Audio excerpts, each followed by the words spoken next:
I declare the council meeting open at 6 p.m. Good evening, councillors, staff, ladies and gentlemen. This meeting today is being held on Whadjuk Noongar Budja, and I'd like to acknowledge and pay my respects to elders past, present and future.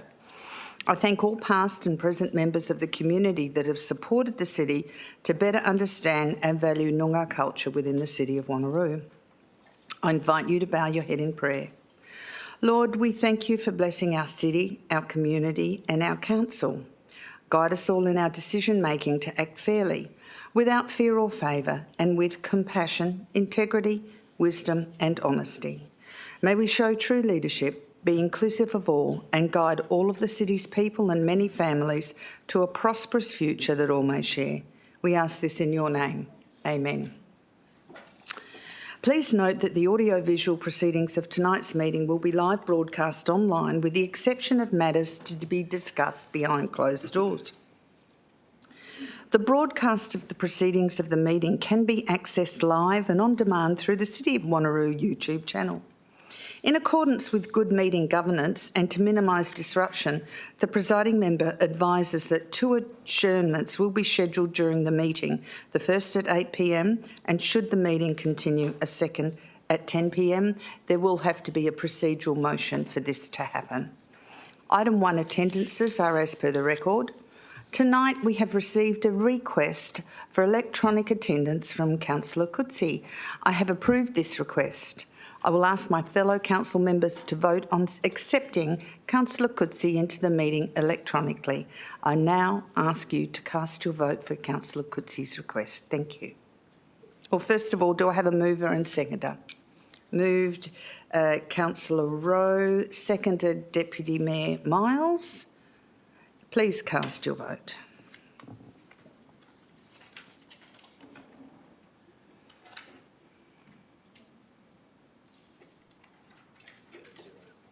And that was carried with everyone in the room. 13 councillors supported this. Let the record show that Councillor Coetzee has been authorised by Council to attend this ordinary council meeting by electronic means in accordance with the details as signed in the request form submitted on the 28th of April 2026. Councillor Coetzee, will you now make your declaration prior to participating in the confidential part of this meeting? Thank you. Councillor Coetzee.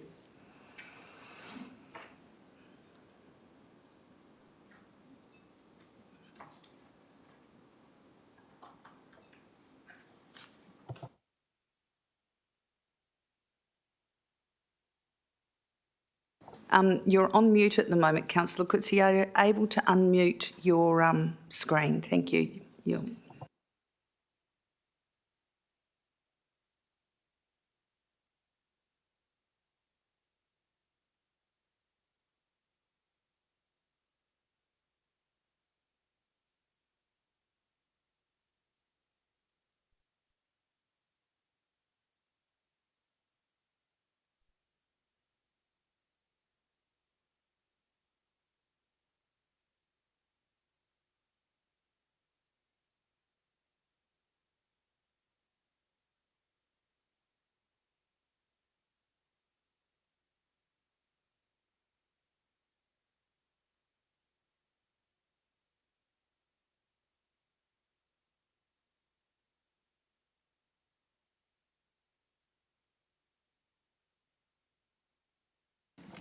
I'm going to continue with the process of the meeting, and as soon as Councillor Coetzee is unmuted, she'll be able to say her declaration. Item 2, apologies and leave of absence. Councillor Moore is on parental leave. And do we have any new requests for leave of absence? If not, we go to item 3, public question and statement time. Following general rules apply to public question and statement time.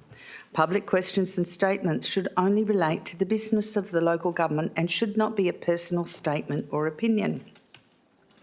Only questions relating to matters affecting the local government will be considered at a council meeting, and only questions that relate to the purpose of the meeting will be considered at a special council meeting. Questions may be taken on notice and responded to after the meeting. Questions may not be directed at specific council members or a city employee. Questions are not to be framed in such a way as to reflect adversely on a particular council member or city employee. First priority will be given to persons who are asking questions relating to items on the current council meeting agenda. Second priority will be given to public statements. Only public statements regarding items on the council agenda under consideration will be heard. Each person seeking to ask questions or make a statement may address the council for a maximum of 3 minutes each, and you'll be notified by the ringing of a bell when you have 30 seconds remaining of your time. When your 3 minutes has been reached, the bell will ring for a second time. And we have an announcement from the CEO. Mr. CEO. Thank you, Mayor. Due to the number of questions that we have received, there's been over 60 questions that have received as part of public question time, and due to the public holiday yesterday, a number of those questions came in quite late over the weekend, and there hasn't been adequate time for us to respond administratively. So we have got responses prepared for the public questions from K. Detert, M. Kayacob, C. McElhaney, J. Stubbs, B. Lewis. We haven't, and we'll be taking questions on notice from E. Clark, T. Gunning, I. Martin, K. Gordon, and then we received a number of questions late, which we will obviously take on notice if they're asked tonight and respond to at a later date, from R. Casey, C. Shepherd, D. Wilkinson, E. McEnroe and A. Mahens. So I apologise that we weren't able to respond to all of those, but given the sheer quantity and the timeframes, we were unable to do so. Just for noting, the total number of questions received is 66. 57 questions were received prior to the 12 noon cut-off time, and 9 questions were received after the 12 noon cut-off time, for your information. So we now go to Mr. K. Detert from Two Rocks. He has a question. Would you like to take the podium and give us your question? Thank you.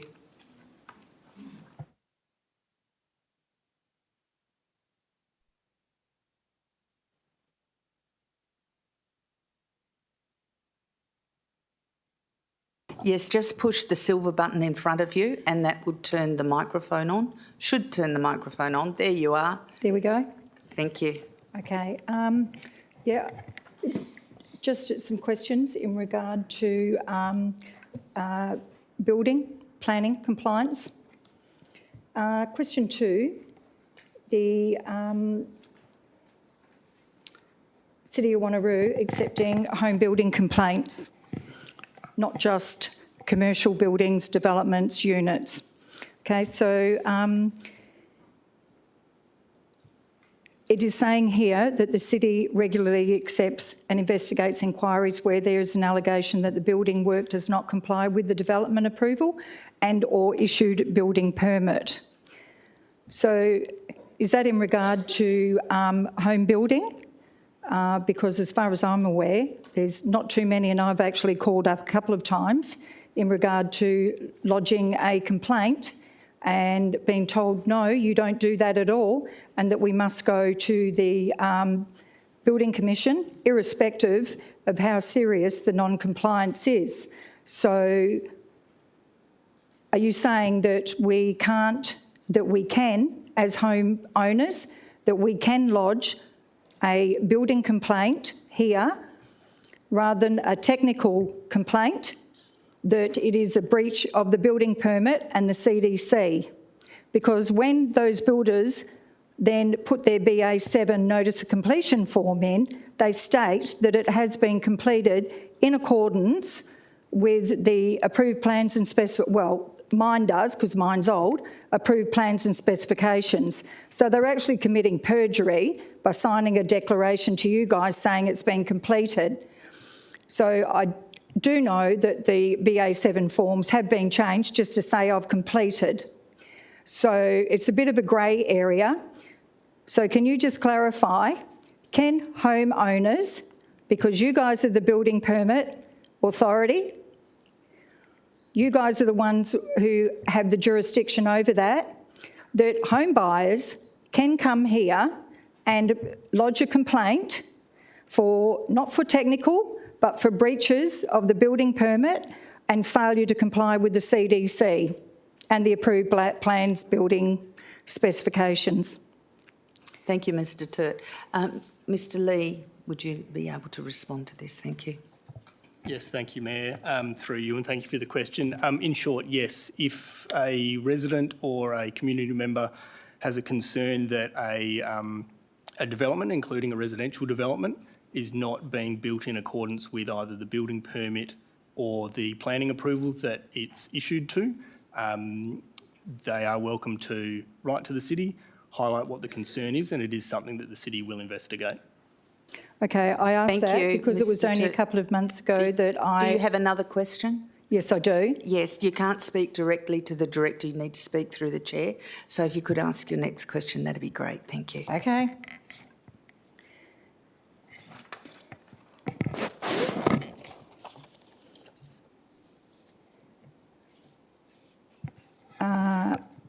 So, question 4, on what statutory basis does the City of Wanneroo direct homeowners back to building and energy?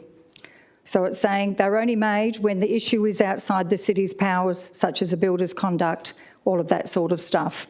So once again, I actually called a couple of months ago and spoke to somebody. I think that when you've got a watered down slab, mesh missing, all of that type of stuff, failed compaction, I think that's pretty serious. So there are a number of people with serious building issues. I called here a couple of months ago. I also called here a couple of years ago and was told, no, you cannot do that. So is there an issue that the particular building and planning are not aware of their statutory obligations to continually, not just this one, this Thank you, Mr council? Turt. You've had your 3 minutes. Mr Lee, would you like to respond to Mr Turt's question, please? Thank you, Mayor, through you. I'm obviously not able to speak to the specific one that you're referring to or the ones that you have contacted the city in the past, and I'm sorry if there was a misunderstanding or miscommunication in the advice provided. Certainly happy for you to email me directly, and I'd be happy to refer that to my health and compliance team and have them follow up. Just responding to one of the observations you made, I believe the team is well aware of what their responsibilities are under both planning and building legislation, but I appreciate that that may not be the experience you've had in the past, but would be happy to follow that up for you. Thank you, Mr Lee. Mr Turt, you've had your 3 minutes, but I note that you've got 8 questions here and there are responses to them, and those responses will be minuted and emailed out to you directly if you haven't got them already. Thank you. Thank you. The next person for public question time is Mr Kayakob. Mr Kayakob, would you like to take the podium? Thank you.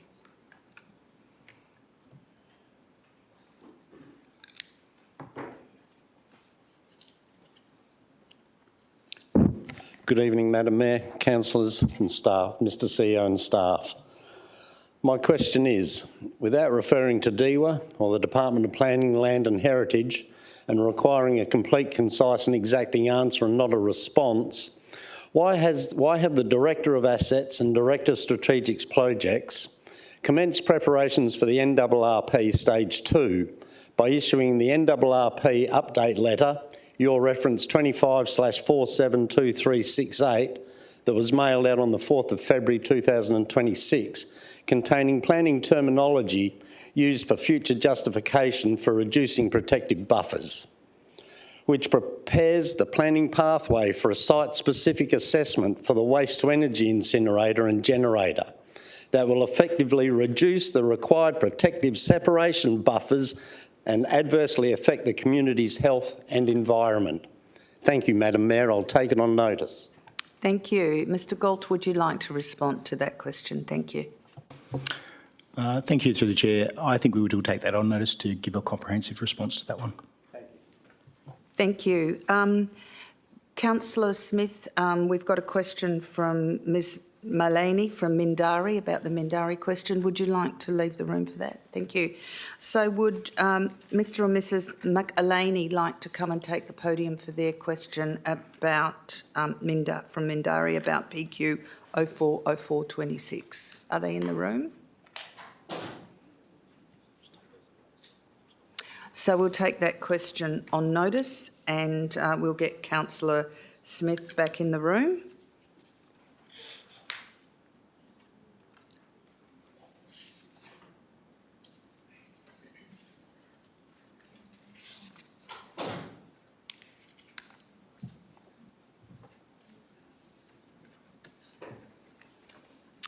We now have questions from Mr J Stubbs about PQ 050426. Is Mr Stubbs in the room? Would you like to take the podium and ask a question, Mr Stubbs?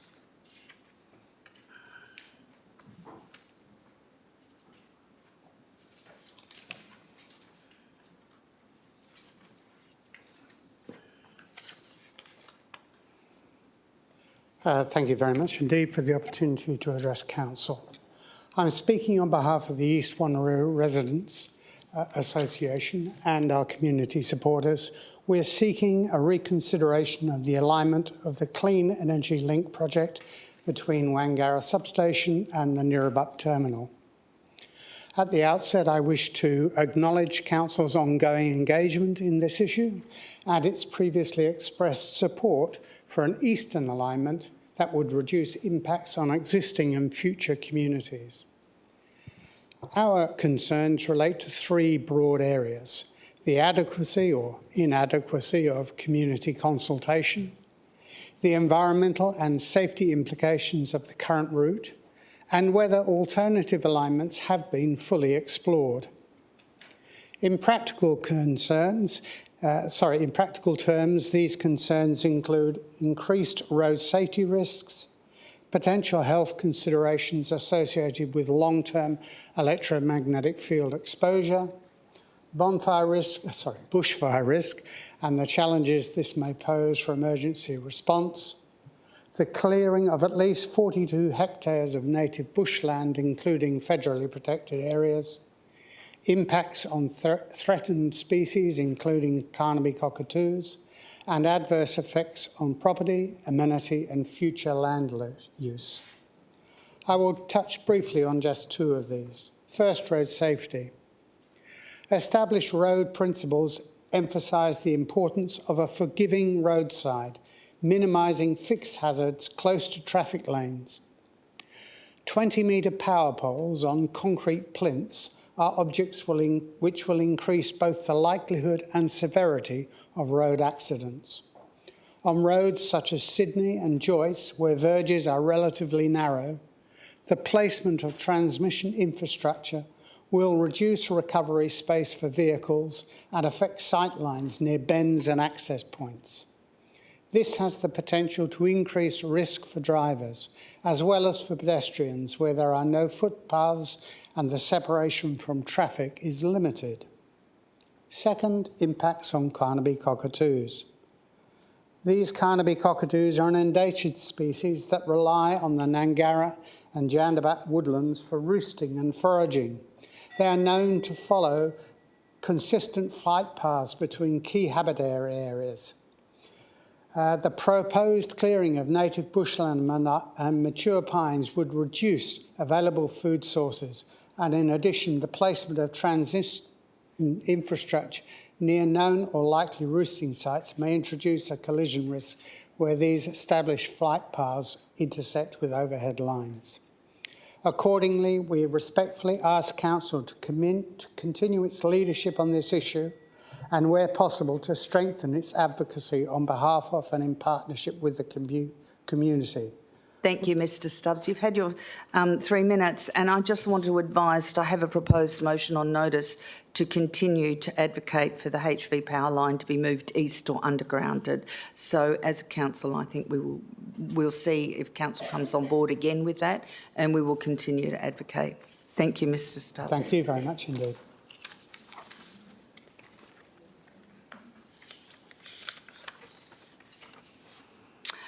We now have Mr or Mrs B Lewis from Quinns Rocks who want to ask a question about PQ 09426. Are you in the chamber? If you're in the chamber, would you like to take the podium and ask a question? Thank you.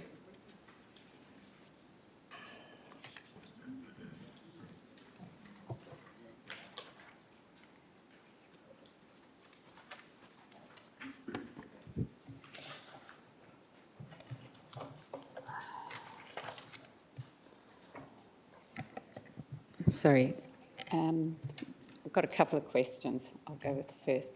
I'm not opposed to the universal fishing jetty along the City of Wanneroo coastline. However, I question the location of it, being Quinns Rock Groin 1, I believe it is. And yeah, I wanted to know how the surveys went on regarding that location, and particularly given that there is suggestion that most of it was done on social media and by looking up on the city's website. I would sort of expect in an instance like that, we'd be having letter drops in our post boxes, and no one that I've spoken to recalls ever getting a letterbox drop about that. Thank you, Ms Lewis. I'll just pass it to the Acting Director, Mr Gold, if he has a response to that question. Thank you through the chair. I'll pass that over to the Manager of Asset Maintenance, who is leading this project with his staff. Mr G. Thank you, and through the chair, thank you for the question. A couple of points there, if I can pick up on, regarding the consultation that was undertaken. The consultation that was undertaken regarding the locations, there was an initial study done, feasibility study, which identified 7 potential locations across the coastline in Quinns Mindarie area. That was reduced to 4 sites following a multi-criteria assessment. That was to ensure that there was a need for the universal access standards and requirements for the supporting infrastructure to be considered. Following the location of 4 sites, there was a number of criteria that was able to then be further considered, which included environmental, safety, fishing opportunity, capital costs, maintenance costs, access and amenity, and constructability. That net resulted in 2 top locations being selected and progressed to community consultation, which occurred in 2023. And just quickly touching on the community consultation, we did a community drop-in session at the Quinns Mindarie Community Centre on the 7th of June 2023 to present the concept options and respond to any queries. We also did a community feedback survey that was advertised online between 23rd of May, 14th of June.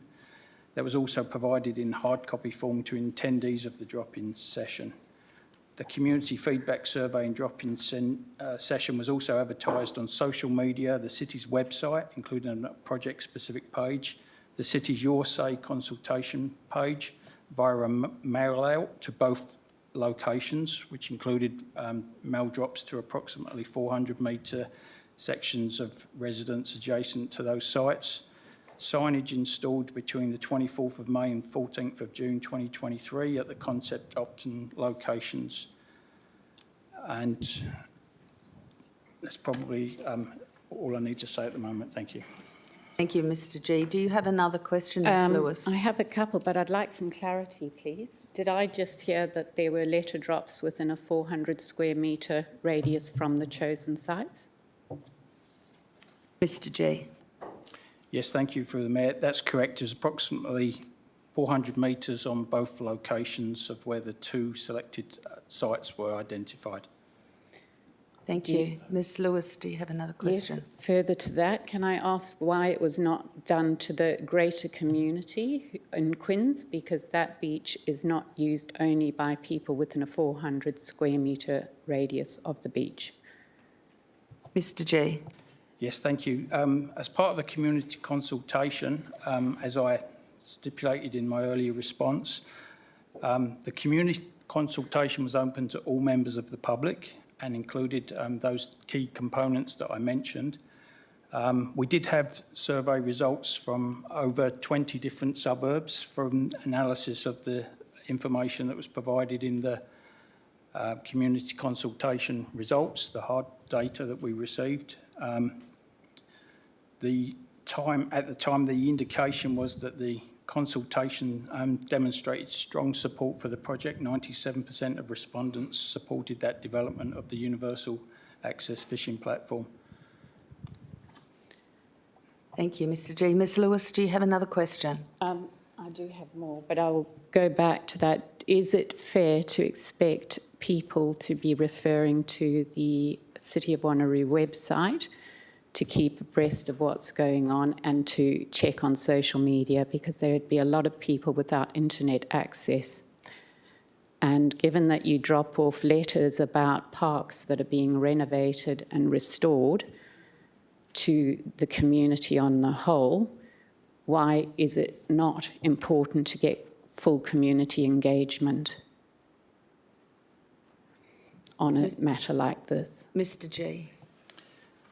Yes, thank you. The community engagement plan that the city adopted did consider a number of options of ensuring that community engagement was undertaken.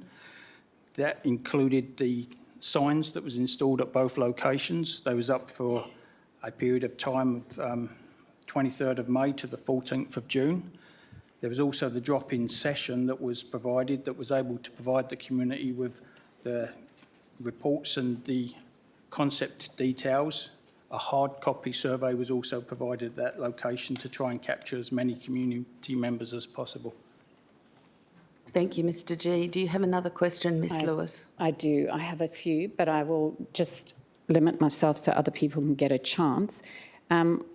Regarding the safety measures on the jetty, your plans do say that there is going to be a flotation device, a life rescuing hoop, whatever you'd like to call it, and also 2 safety ladders. Given the type of use and that you'll have people potentially with disabilities using the jetty, do you think that's adequate safety equipment? Should there not be defibrillators around and any emergency alarm?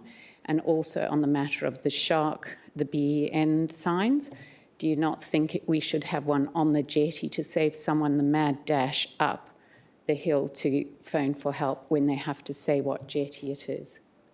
Thank you, Mr G. Yes, thank you, through you, Mayor. In regards to the information that has been suggested already about the emergency equipment, you're correct in that there is intention to put a safety device, flotation device, and 2 access ladders on the platform. With regard to the information and management of sharks, I think if that's what you referred to, that was considered as part of the detailed design, and those activities were considered. There's also within the information that will be provided on the platform a number of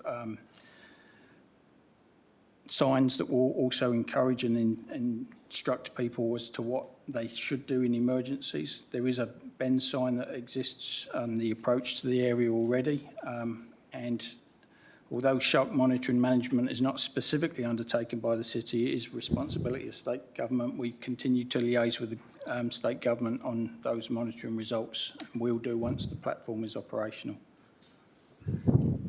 Thank you. How much longer has Ms Lewis got? 2 seconds. You've got 2 seconds, Ms Lewis. Sorry for another question. I'll follow up with more emails. Thank you. Thank you, Ms Lewis. The below questions from these people have not been responded to by the Director. The responses have been taken on notice and a response will be included in the ordinary council minutes. But if you would like to come up, I can call you up individually to ask your questions for the record. First of all, E. Clark from Tapping about PQ 030426. Would you like to take the podium and ask your questions? We will leave that one. Thank you, Madam Mayor. Councillor Berry. Can I just do a point of clarification, please, in listening to the responses that Mr G just provided? in relation to the signage at the location. When he first stated the signage had been there, I think he said from the 24th of May to the 24th of June, and then quoted the 23rd of May to the 14th of June. Just a minute, Councillor Berry. I just need to get some clarification about the correct timing for your question.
Councillor, there is an item on the agenda relating to this later in the meeting. If you wish to ask your question, then you can ask it then. Thank you. Mr. Clark or Ms. Clark is not coming down to us. About T. Gunning from Carramar, about PQ06426. Do you want to come and ask your questions from the podium, Mr. Gunning?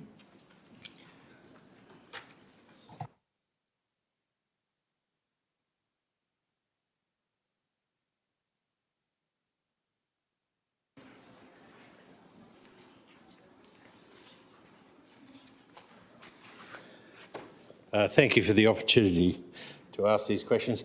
There's 3 questions, so I'll just break them by indicating question 1, 2 and then 3. The first one is, without reference to DWR or Department Planning Lands Heritage, specific answer is required, not a response, and this applies to the 3 questions. Firstly, given that the Public Health Act 2016 mandates local government to protect community wellbeing, how does the administration justify a planning pathway for the NRRP that intentionally removes health critical buffers, and is the city prepared to accept liability for the resulting intergenerational health impacts on its ratepayers? Secondly, why is the city intentionally and systematically reducing the protective measures and health standards afforded the residents of Banksia Grove, Carramar and Tapping by forcing State Policy 4.1 rollback, evident by the insufficient 1,800 metre buffer proposed for the NRRP master plan, including waste to energy facility, as this is all that can be achieved? And then finally, given that international studies highlight significant health risks with waste to energy facilities, why has the city chosen not to address the negative and toxic cumulative effects of the precinct, the NRRP master plan, and opted for a planning pathway that isolates waste to energy impacts from the broader cumulative effects of the NRRP? How does the city justify using generic buffers when the specific data suggests they are inadequate for protecting intergenerational community health? Thank you. Thank you, Mr. Gunning. Mr. CEO. Thank you, Mr. Gunning. As indicated earlier, we'll take those on notice and get back to you as quickly as we can with information provided in the minutes. Thank you very much. Thank you, Mr. Gunning. We now go to Ms. Martin about PQ070426. If you'd like to come to the podium and ask your questions, thank you.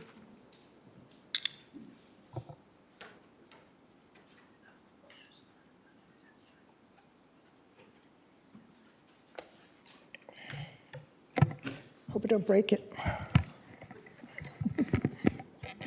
Good evening, everybody. Thank you for the opportunity to ask some questions. I have 3 questions, and without reference to DWR, Department of Planning, Land Heritage, specific answers required, not responses. Why has the City of Wanneroo administration, via the NRRP, chosen pathways, removing the very buffers meant to safeguard personal and intergenerational health from toxic cumulative effects? Second question, without reference to DWA, Department of Planning, Lands, Heritage, specific answers required and not responses. The current NRRP master plan appears to treat ratepayers' health as an acceptable trade-off for industrial efficiency. Why has the city knowingly designed pathways that strip away the very protective buffers meant to safeguard our families? At what point did resource recovery become more valuable to this council than the long-term physical well-being of its residents?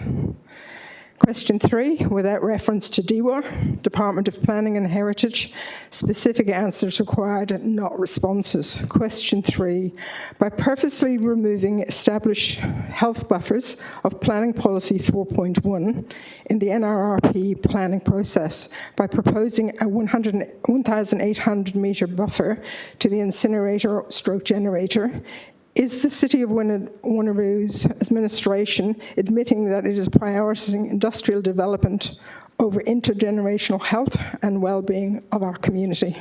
Thank you. Thank you, Ms Martin.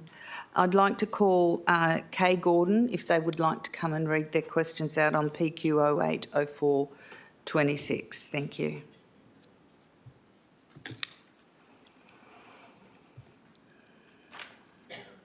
Good evening. Thank you for the opportunity to ask these questions. There will be 3 questions, and again, each question, if it can be answered without reference to DWA or Department Planning, Lands, Heritage. Specific answers required, not a response. As City's reliance on genetic buffers contradicts the findings of recent life cycle analysis and health impact assessment conducted internationally, and these studies indicate that while modern facilities may meet standards, they still contribute to a historical baseline of pollutants like heavy metals and dioxins. Why is the city separating these effects from the precinct's cumulative impact? The city is bypassing the rigorous sensitivity analysis that international best practices deem necessary to avoid significant long-term health burdens. Next question. Global systematic reviews frequently highlight current uncertainty regarding the long-term effects of exposure to modern facility emissions. Peer-reviewed studies have noted that distance from a facility is an insufficient proxy for safety, as meteorological conditions and food chain ingestions can carry toxins further than generic buffer zones allow. Given these identified risks to intergenerational health, what specific local data justifies the city's decision to move away from a cumulative impact model? And my last question.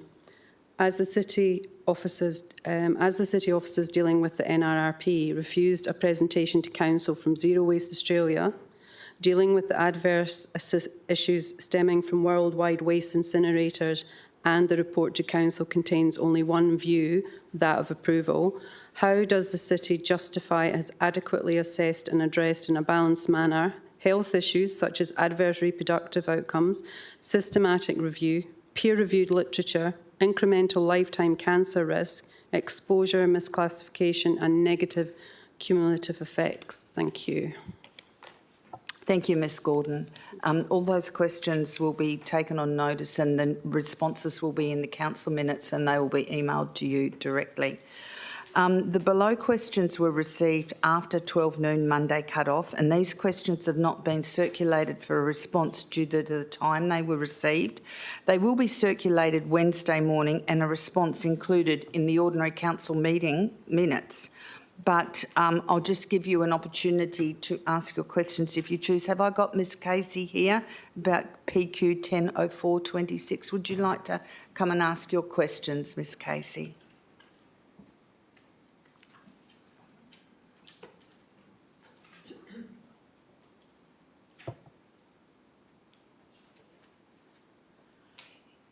My questions relate to the ongoing saga of recreational facilities at Addison Park in Merriwa. Question 1. When will the wheelchair accessible path to the recently installed barbecue and picnic setting be constructed in order to comply with the Disability Discrimination Act 1992 that specifies any new public park facility, e.g. toilets, playgrounds, shelters, developed or approved on or after May 1st, 2011, must comply with the accessibility standards at the time of construction. Second question, when will the outstanding item of group seating be installed as requested in the May 2025 333 signature petition endorsed by Council, which clearly stated priority need is for access to group seating and shade cover?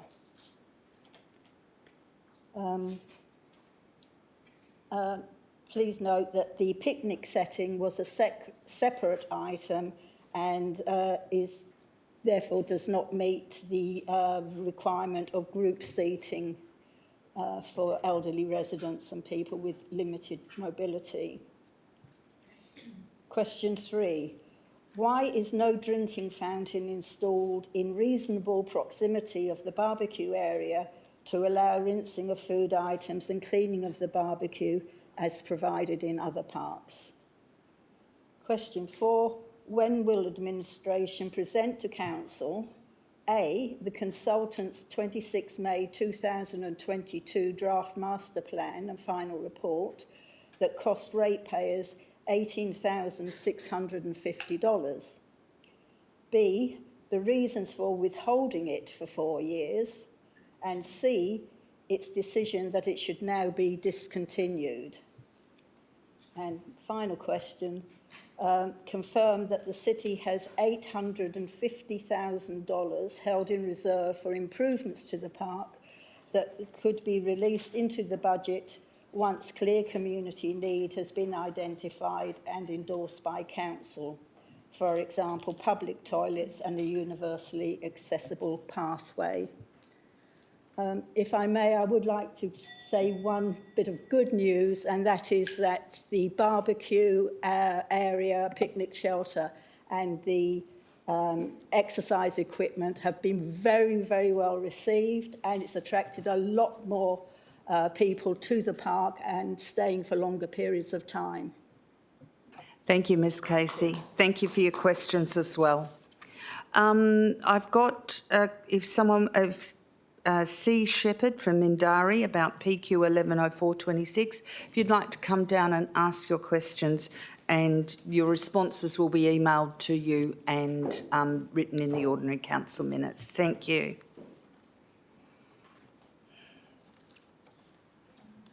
Good evening, everyone. Thank you for giving me the opportunity to be a face to the question. Given the historic ongoing and annual beach erosion at the beach north of Frederick Stubbs Park and adjacent to Ocean Drive between Terry Road and Robert Road, has Council also investigated how this proposed platform may impact further erosion? Thank you. Mr Elliard.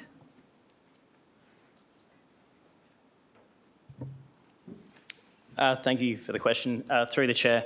So the fishing platform's a piled structure, so it won't interfere with the sediment transport in the same way that a hard, solid structure like the groin will.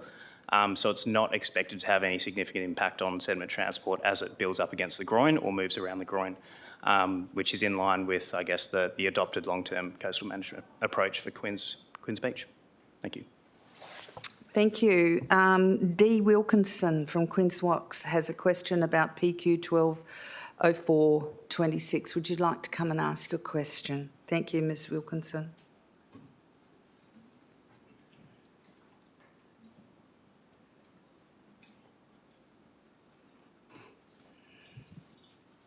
Thank you for this opportunity. Given that the 2004 Coastal Management Plan stated that fishing has the potential to conflict with swimming activities and that it should be discouraged in the vicinity of high and medium intensity use areas, the proposed platform would be within a medium intensity use area. Has Council undertaken any recent formal risk assessment to look at current beach and ocean use by swimmers and families, and the future impact by increasing fishing activity. This could have interactions with hooks, fishing lines, bait bags, and other fishing rubbish on the beach and in the car park area. So my question is if there's been an assessment with regards to these risks, and also how have the underlying principles of this plan changed and why? Thank you, Ms Wilkinson. Mr Elliott, would you like to respond to that? Thanks for the question. Through the Mayor. The foreshore management plan that you've referred to, as you stated, is fairly outdated. It's 2004, so it is 22 years ago. The original intent of that FMP was for the implementation of the original groin structures in Quinns back in 2004. And since this time, the use of the foreshore and associated infrastructure has significantly changed due to coastal processes, community needs and usage. That usage has changed, including regular fishing activity on and adjacent to those groin structures that were built as part of that FMP. And another point I just wanted to mention, generally FMPs have a limited time frame that they're valid for, generally in the order of 5 years, to cover the implementation of and construction and management in the short term of those measures that are sort of intended to be covered in that FMP. In terms of risk assessment, there was a risk assessment done by the city's coastal engineering consultant, both during the feasibility study and during detailed design, and it did speak to that swimmer fishing interaction, I guess, and how to best manage that through appropriate signage. It also states that there is currently fishing activities that occur on the groin and the beach where the swimming activities occur, and in placing that platform further offshore, it should concentrate that fishing activity, I guess, away from those beach areas as well. So it has been considered during both of those stages of the study. Thank you. Thank you, Mr Elliott. Ms McEnroe, you would like to ask a question on this, on PQ 130426. Thank you.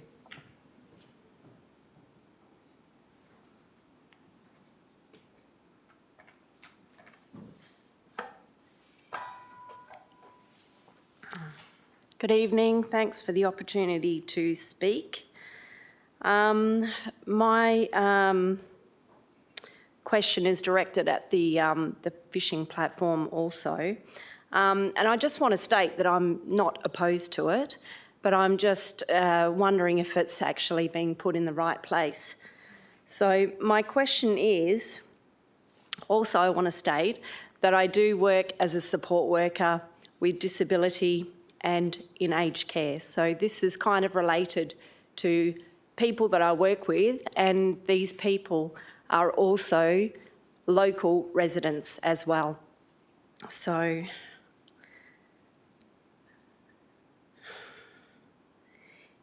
my question is, if the purpose of this project is to improve accessibility for elderly people and people living with disability, can Council please clarify how this location has been deemed suitable for an accessible fishing platform when the site currently lacks essential accessible infrastructure, including adequate disabled parking, appropriate toilet and personal care facilities, and safe, practical access for elderly people, wheelchair users and their caregivers, and why nearby alternative locations with better existing amenities and support infrastructure were not prioritised to ensure safe, practical and dignified use. Thank you, Ms McEnroe. Mr G, do you have a response to that question? Or Mr Elliott? Mr Elliott. Thanks for the question. Through the Mayor. As Brian G mentioned earlier, within the feasibility study, there are a number of locations that were looked at within the suburbs of Mindarie and Quinns, and that was narrowed down to 4 locations that were then considered within the multi-criteria analysis before then presenting the top 2 to the community for input on that. The the ultimate decision on that preferred option really did consider those accessibility features in terms of, and I take your point that they are in poor condition currently, the car park, disabled parking and the toilet facilities. The other locations didn't have that at all, and also had additional requirements for disabled access to then meet with the proposed fishing platform structure. So by putting it in that location, it benefited from those existing facilities. And I just wanted to mention there is another project in the pipeline in future years to upgrade that car park and toilet block facility too, which the platform and access pathway will tie into. Thank you. Thank you. I've got a question from A. Mehrens from Quinns Rocks about PQ 140426. Would you like to take the podium? Thank you.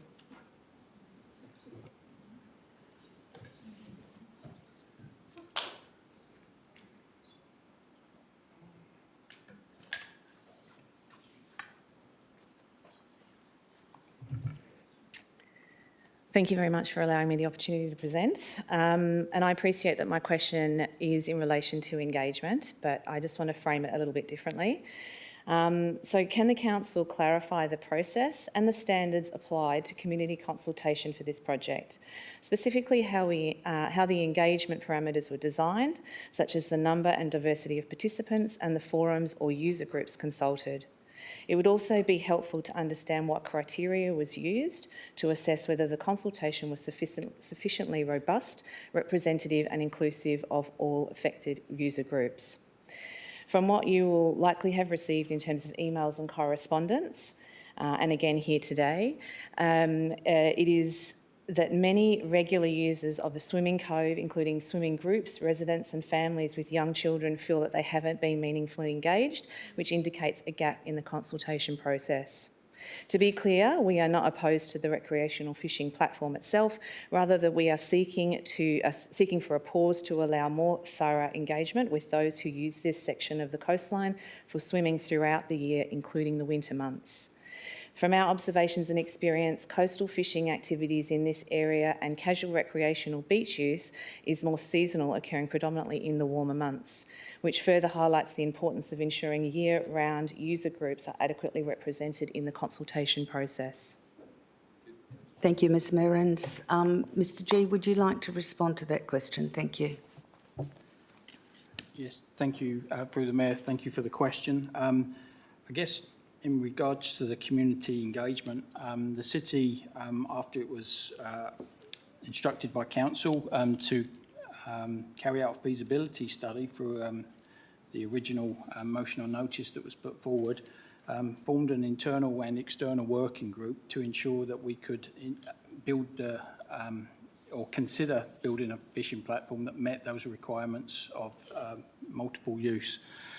Following that, that's when the community consultation went out to all members of the community. And as I stated previously, there was a number of processes that the city used to try and ensure that every member of the community that wanted to provide feedback at the time was able to. We undertook what is as part of the community engagement plan that was developed, and as part of that community engagement plan, went through the processes of ensuring that the feedback survey, the online survey, was advertised socially, it was advertised on site, that mail-outs was undertaken, that it was part of the community Your Say consultation page that the city produced. The questions obviously in the feedback survey were tailored to try and determine the community's preference for the concept option and understand the general requirements for a universal fishing access. And the results at the time indicated strong support for that fishing platform to be built. Whilst there was at the time no specific preferred option between the two that was presented to the community, overwhelmingly the community did provide strong support for that, 97% of respondents in favour. And as indicated in the previous response, because of the location, that option became best option to ensure that the universal access concepts was able to be built in a location that meant we had those facilities there, albeit understanding that they do need upgrade. Thank you, Mr G. Do you have another question, Ms Merrins? I guess I think that response was the same that was given earlier. I think what I'm looking for is more specifics and quantifiable data that shows to me that there was adequate consultation. So numbers, how many people attended the open forum, how many people did respond that led to the 97% response rate. Were they local to the Quinns area? You say there was 20 other suburbs. You know, I'm really finding that there's a bit of a lack in specifics. Mr G, do you want to take that on notice to get the detailed data back to the resident? Yeah, I'm happy to provide that in a more detailed response. Thank you. And specifically where the signage was posted, because we've all seen the ones that are existing.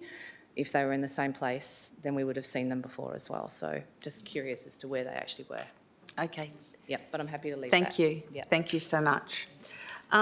We've got Kim Stibbard from Quinns Rocks who wants to come and ask a question. Ladies have already asked my question. Okay, thank you, Ms Stibbard. We've also got Sharon Hills from Quinns Rocks who's in the chamber. Would you like to come and ask your question, Sharon? Or Ms Hills, I should say.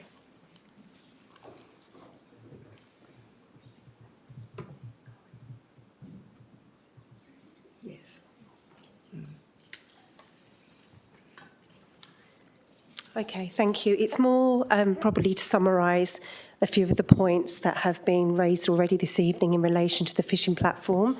Again, we're very much not opposed to that. I think it's very good that the council is looking to do a universal platform that is accessible to everyone. I think the general notion that we're feeling is that the actual consultation process wasn't universal and accessible to everyone. If we had known, and those that are not online using social media, etc., I think you may have seen a different response rate. My understanding from correspondence that we've had is that the 97% of people that responded, so there's 110 people from the local area, there's 250,000 people living in Wanneroo, and that equates to 0.5%, if that, of a response rate. So to a previous question that was raised, I think we need more details around that actual process that was used to, I suppose, come to this conclusion, that the area, the location that has been stipulated in the big signs that we've all seen now, how that location was come to be. Thank you. Mr G, do you want to respond to that or take it on notice? Yeah, I'm happy to take that on notice to provide a detailed response to that. Thank you. Do we have any further public questions from the attendees at tonight's meeting that haven't already asked a question? Mr Cobb, you've already had your public question and statement time. That is what the standing orders say. Are there any other people in the chamber who have a question, a public question? Mr Cobb? I'm sorry, you've already said your statement and asked your question. Could you please sit down? One question, Madam Mayor, and this happened to me last meeting. Mr Cobb, please sit down. You have extended the public question time for nearly an hour. Mr Cobb, I have given every person to ask. This is your first warning, Mr Cobb, in accordance with 4.172 of the Standing Orders of the Local Law 2021. I advise you interfering with the proceedings of this meeting. Please cease this behaviour immediately. Thank you, Mr Cobb. Thank you, Madam Mayor. I appreciate it. If there are no further public questions from the attendees at tonight's meeting, we now go... Councillor Coetzee, would you like to make your statement for attending the meeting tonight? Thank you. Thank you. In accordance with Section 14CA of the Local Government Regulations 1996, I, Sonet Coetzee, declare that I can maintain confidentiality while attending this council meeting electronically. Thank you, Councillor Coetzee. We now go to item 4, which is confirmation of minutes. OC 010326 minutes of the ordinary council meeting held on the 24th of March 2026. Do I have a mover and seconder for the OCM minutes? Moved, Councillor Wright. Do I have a seconder? Councillor Seif. Do I have any questions about the minutes? If there are no questions about the minutes, councillors, please cast your vote. Thank you.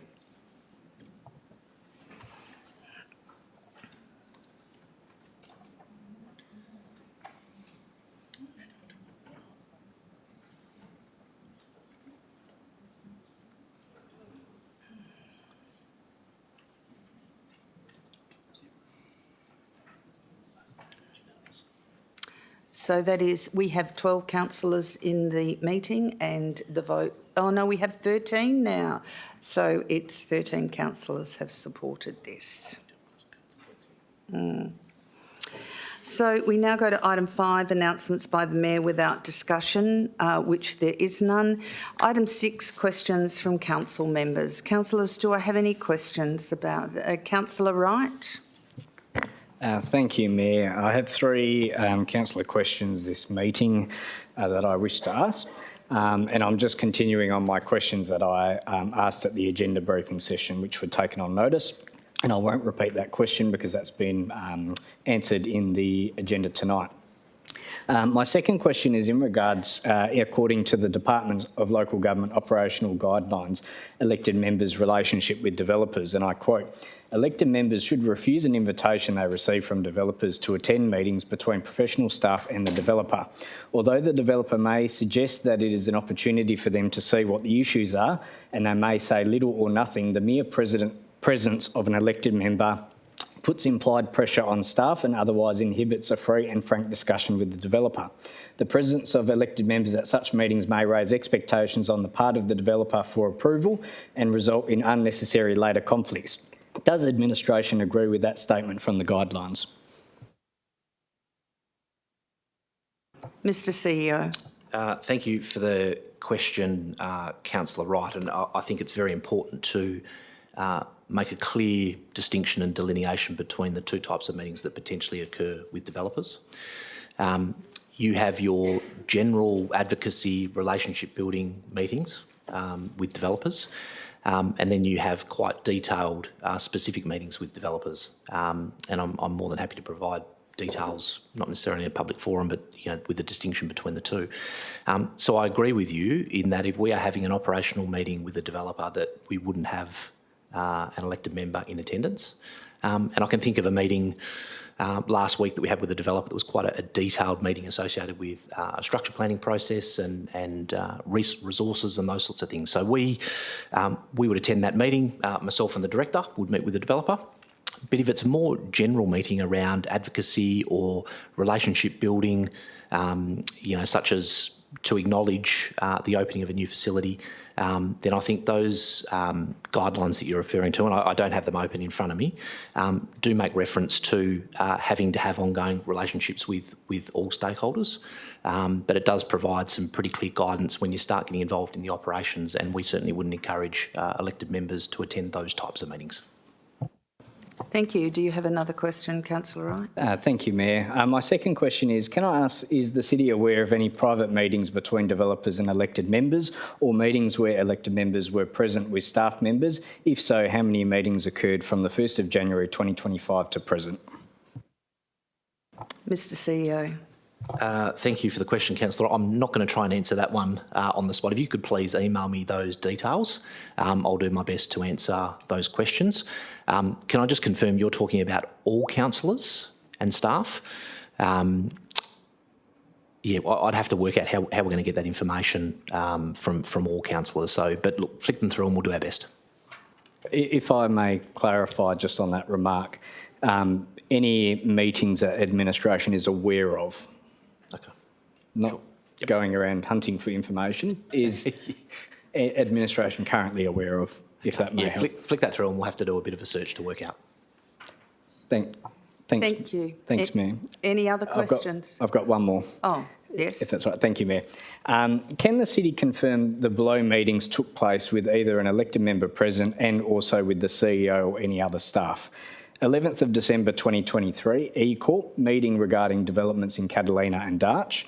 1st of February 2024, redacted property developer name, Carrabuta Precinct meeting. 22nd of February 2024, Yanchep Beach Joint Venture, general discussion. 19th of March 2024, Oswest Group, Row Group 11 property to discuss Franklin Road, Wanneroo.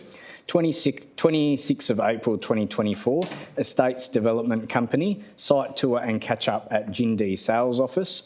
14th of June 2024, Tokyo Corporation, discussions between Tokyo Corporation and the City of Wanneroo.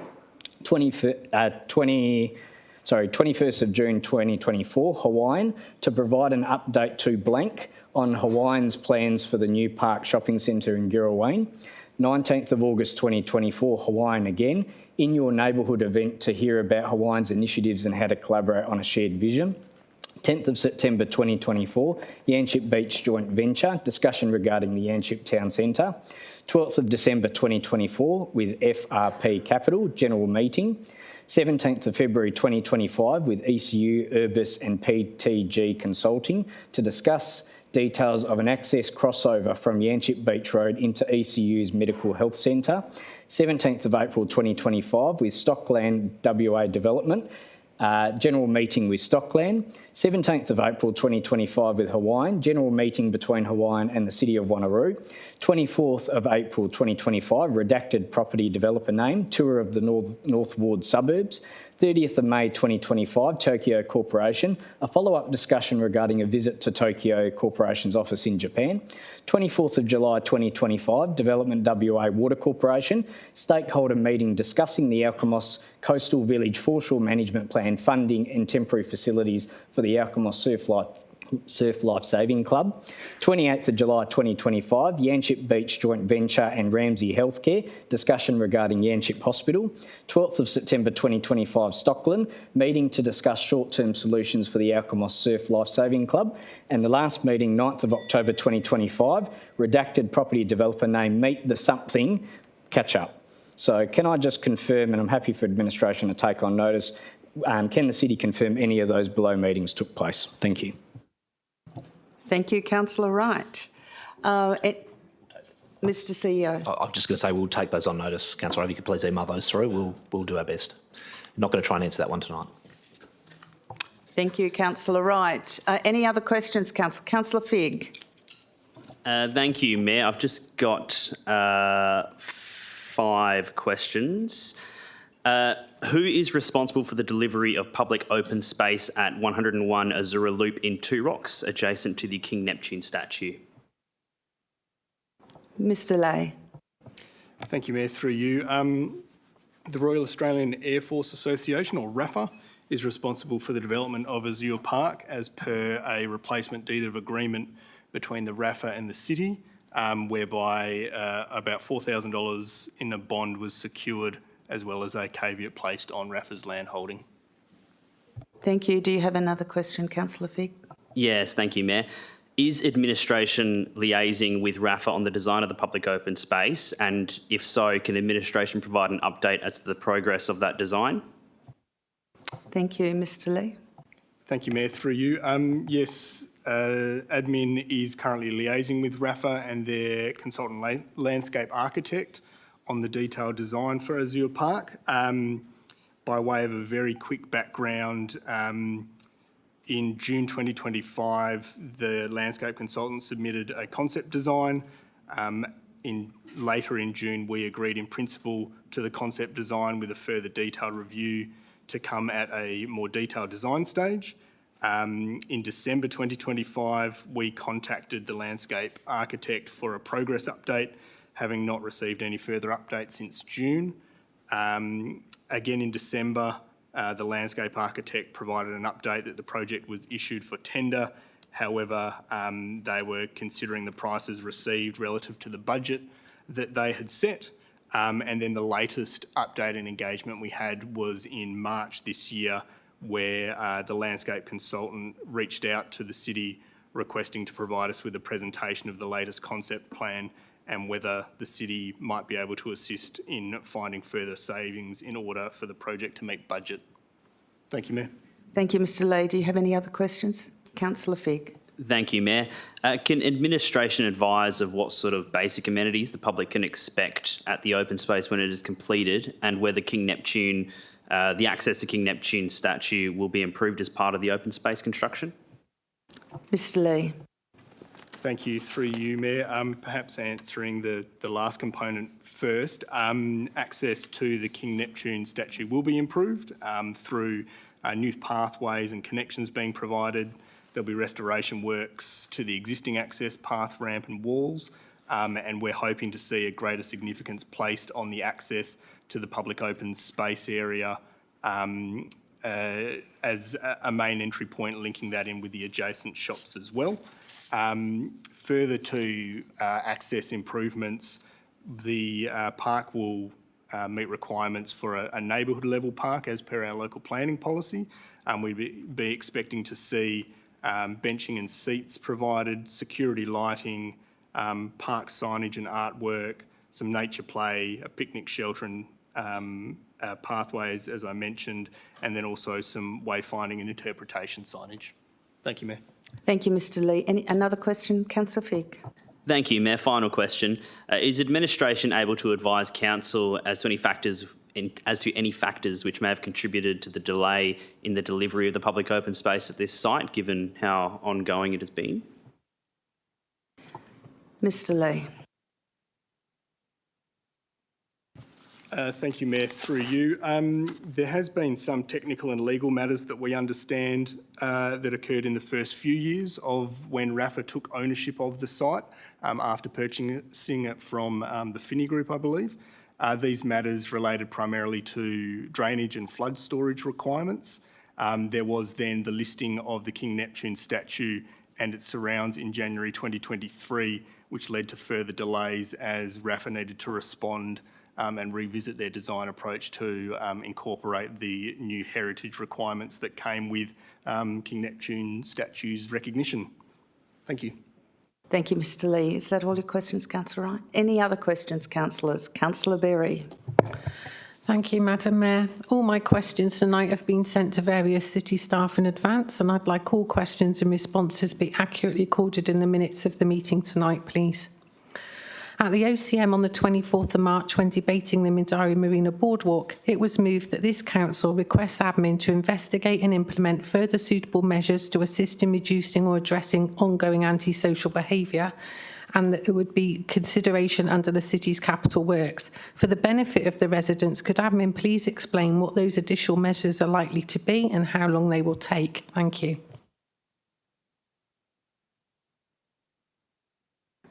Who did you send the questions to, Councillor Berry? Oh, without going back through all my email, I can't reply, but I can't remember. But on that one, I think it was to the Director of Assets who's away tonight, but then it was forwarded on, I believe. Thank you. Mr Storwitz, do you have a response? Thank you. Thank you, through the Mayor. Thanks for your question, Councillor Berry. We are aware of those questions and we're still investigating what measures might be appropriate at the location, so we'll take that on notice and respond separately. Thank you. Councillor Berry, do you have another question? Yeah, my second question. Can admin confirm if lithium batteries are likely to be stored at the Nirrumbuk Resource Recovery Centre?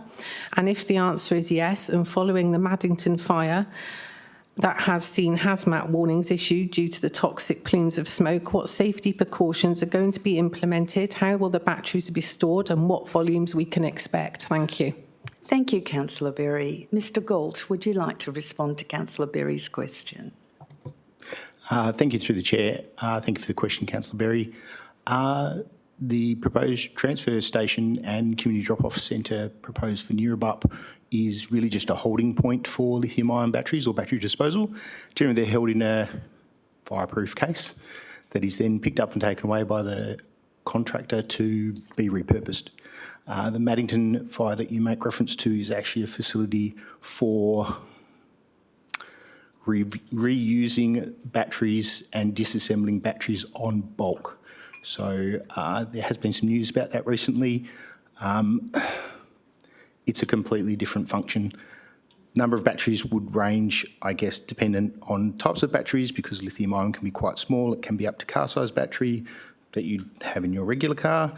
We'd probably only hold about 100 or so on site, but there's no conditions related to that at the minute because Neerabup is only a proposal.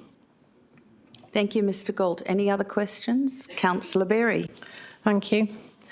Can the CEO confirm that after the council meeting on the 24th of March, I was in this council chamber performing my duties to support my local community and was discussing an amendment with governance in relation to the boardwalk at Mindarie Marina?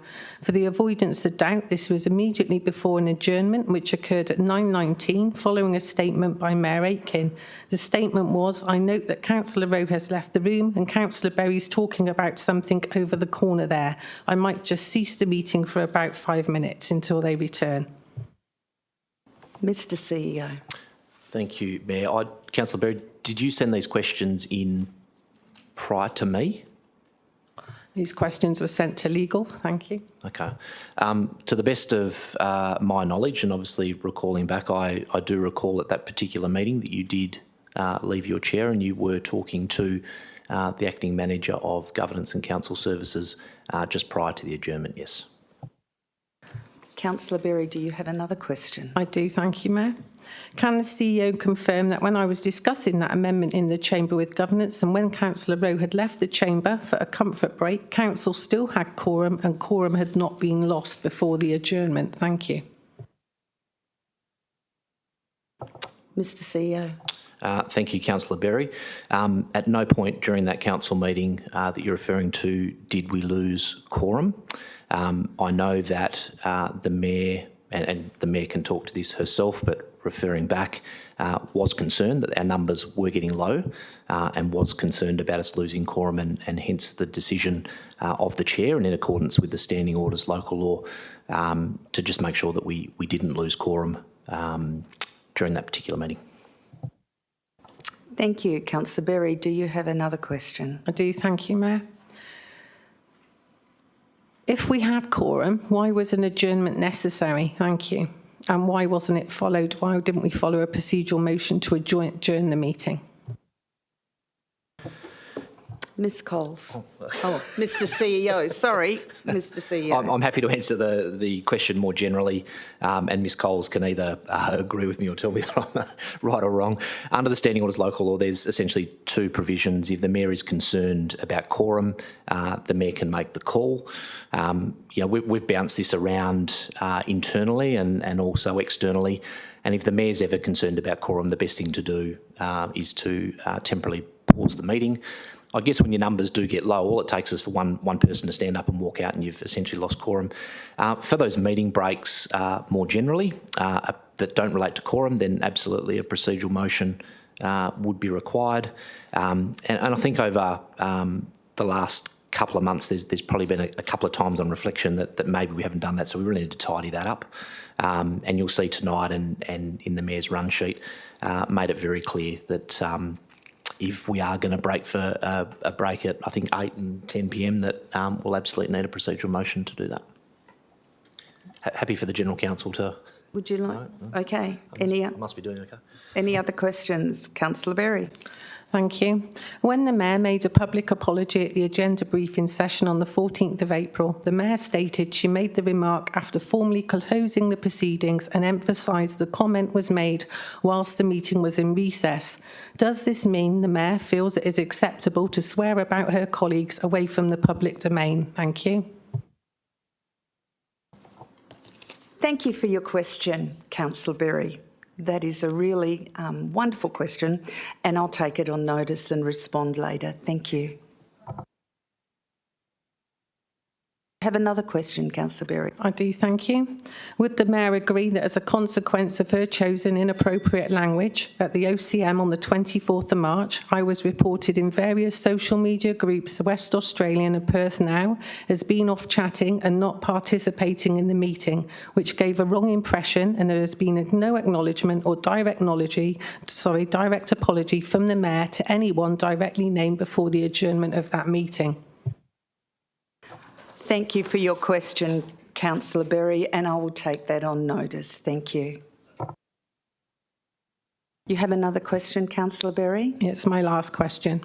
Could the CEO confirm what course of action would be taken if a senior staff member within the city swore about their colleagues breaking the city's code of conduct and values in a public meeting, and how he would handle such a situation? Thank you. Mr. CEO.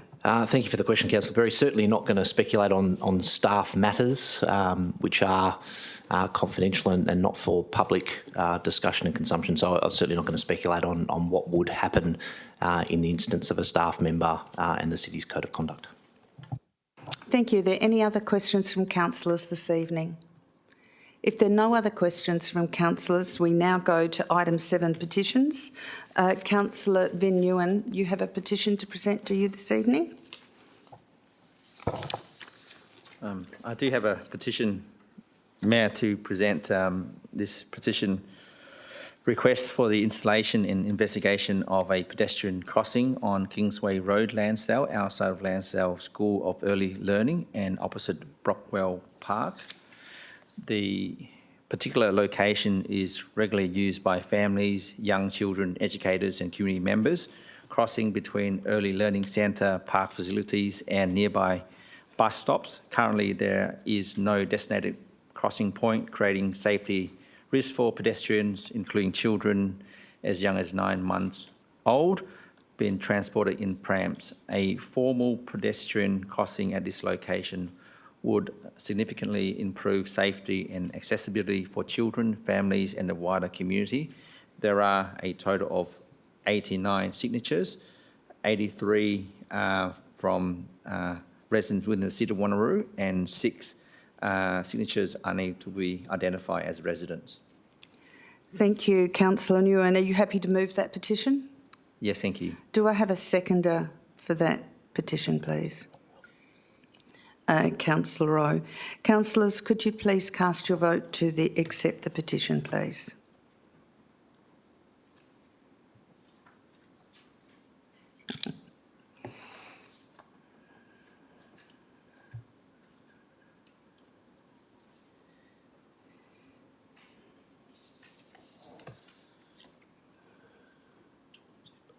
And Councillor Coetzee, I heard her say yes in her ticket, so that's 13. That's passed unanimously.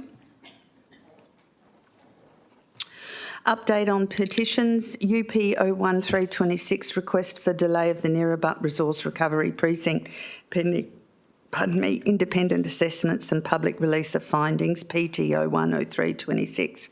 Councillor Miles presented a petition consisting of 703 signatures, 664 who identified as residents, requesting council halt or delay all approval, funding and progression of the Neerabup Resource Recovery Precinct until full environmental, health and financial due diligence has been completed by independent experts and released publicly for community review. The update is that administration is currently investigating this petition and is intending to present a report to the May 2026 Ordinary Council meeting. Item 8, reports. Council members, as outlined under Clause 5.2 of the City's Standing Orders Local Law 2021, we have the option to adopt certain agenda items through an exception resolution. This process allows us to pass a group of reports with a single motion, saving time and streamlining our meeting. Before we proceed, I'd like to remind everyone of Clause 5.23 of the Standing Orders, which specifies when an adoption by exception en bloc may not be used for a matter. That is the items that require an absolute majority, in which an interest has been disclosed, that is a matter on which a member wishes to make a statement, or that is a matter on which a member wishes to move a motion that is different to the recommendation. Any items that meet these conditions will not be included in an exception resolution and considered individually. So the request for en bloc, please let me know, council members, if you have any objections to moving the following reports by exception resolution. So the first one is PSO 10426, consideration of Amendment 232 to District Planning Scheme number 2 following advertising. So that is en bloc. PSO PSO40426, preparation of amendment number 238 to District Planning Scheme number 2, normalisation of land in the East Wanneroo Agreed Local Structure Plan number 4 area. En bloc. Assets ASO 1426, PTO 2226, response to petition Yanchep Foreshore Management Plan. En bloc. I'm sorry, Mayor, I have a declaration on that one. Okay, we take that one out then. That will have to be individual. ASO 20426, tender with Two Rocks Beach Accessway, car park and lighting with intersection modifications, separable portion. That is en bloc. ASO 30426, tender number 25203, waste transportation services. That is en bloc. CSO 20426, warrant of payments for the period to the 28th of February 2026. Councillor Berry has an exception. Yep. CSO 30426, proposed closure of unconstructed road reserve, lot 201 Neves Road, Mariginia. En bloc. CS 0426, proposed closure of unconstructed road reserve, Tapping Street. En bloc. CSO 50426, proposed dedication of land as road reserve, lot 11911 and lot 12339 Ocean Reef Road, Pearsall. En bloc. And CRO 10426, renewable energy facility business case. We have questions to that. Okay, we have 7 items to move en bloc. Do I have a mover and seconder to move these en bloc? And I will read them. Moved, Councillor Figg. Seconded, Deputy Mayor Miles. Okay, I will read the items out and then I'll ask councillors to vote. So en bloc we have PSO 10426, consideration of amendment number 232 to District Planning Scheme number 2, following advertising. PSO 40426, preparation of amendment number 238 to District Planning Scheme number 2, normalisation of land in the East Wanneroo Agreed Local Structure Plan number 4 area. ASO 20426, tender 25246, Two Rocks Beach Accessway, car park and lighting with intersection modifications, separable portion. ASO 30426, tender number 25203, waste transportation services. CSO 30426, proposed closure of unconstructed road reserve, lot 201 Neves Road, Mariginia. CSO 40426, proposed closure of unconstructed road reserve, Tapping Street. And CSO 50426. Councillors, could you please cast your vote for the en bloc?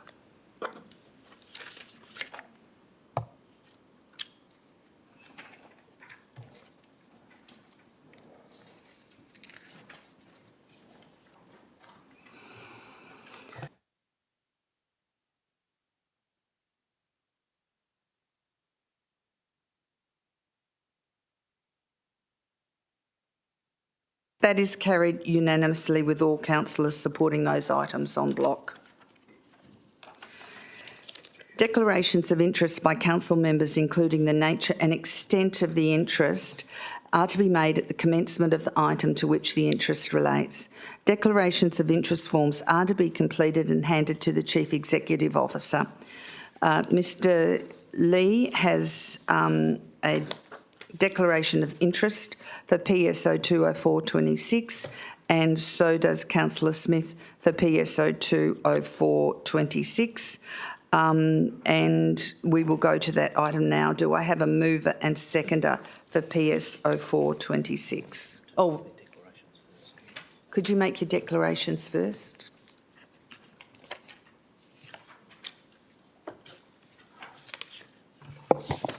Thank you, Councillor Smith. In relation to this item, I will declare that I have a financial interest. I have previously worked for the neighbouring school to the property, and so for that reason I will remove myself from the item. Thank you. Thank you. Mr Lee. Thank you, Mayor.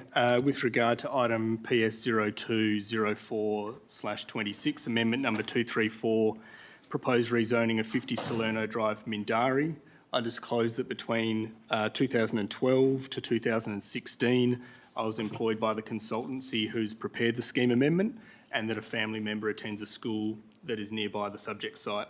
As a consequence, there may be a perception that my impartiality on the matter may be affected, but I can declare that I've advised on and considered the matter on its merits. Thank you. Do I have a mover and seconder for this item? Moved, Councillor Vin Nguyen. Do I have a seconder for this item? Councillor Rowe. Councillor Vin Nguyen, would you like to speak to this item? I just reserve my right. Thank you. Councillor Rowe, would you like to speak to this item? No, thank you, Mayor. The report spoke for itself. Okay, do I have any speakers against this item? We have a question.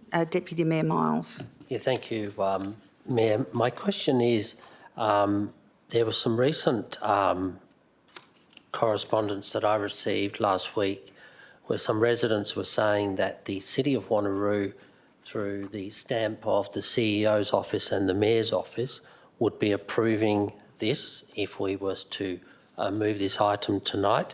Can I just get some clarity on what the stamping of the council stamp by the Mayor and the CEO does after we've dealt with this item tonight? Mr Lee. Thank you, Mayor. Through you. The item that Council is considering is a scheme amendment or a change to our local planning scheme.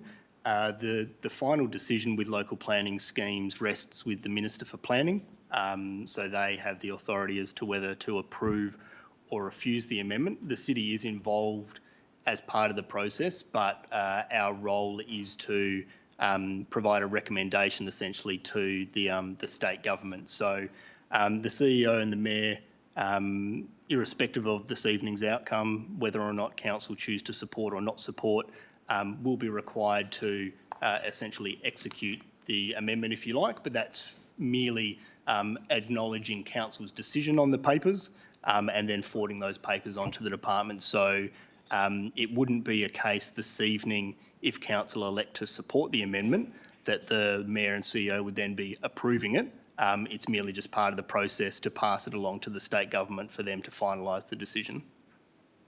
Thank you, Mr Lee. Any other questions? Councillor Berry. Thank you, Mayor. I've got a few on this item.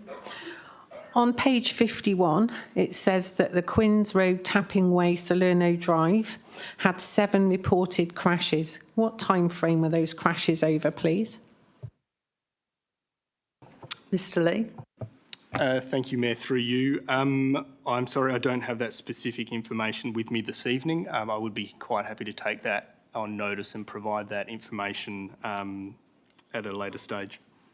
Thank you, Mr Lee. Councillor Berry. Thank you. Given there has been 7 crashes and there is more traffic going to be on that road, on page 52, it says that this area would qualify for federal and state black spot funding. However, there are higher priority locations. If this is going to be rezoned, and given that there is a new childcare centre just being situated just a little few metres from this, will it be given more priority? Thank you. Mr Lee. Thank you. Through you, Mayor. I think its priority would only be elevated if there was an increase in the instance of crashes. So I don't think increasing traffic volumes through an intersection would necessarily increase its priority for black spot funding. I think it would be more about the number of crashes that would happen at the intersection. Thank you, Mr Lee. Councillor Berry, you have another question. Thank you, Mayor. There's no mention in this report of the 121 children and 21 staff that will soon be attending and working at the New Atlantis Early Learning Centre, currently under construction and a few metres away, being built at 62 and 64 Quinns Road. Quinns Road will be the main road used to access this new childcare facility. So can I ask what the traffic impacts are likely to be and what allowances are being made for further increased demands on parking, noting there is little on-road parking on Quinns Road? Thank you. Thank you, Mr Lee.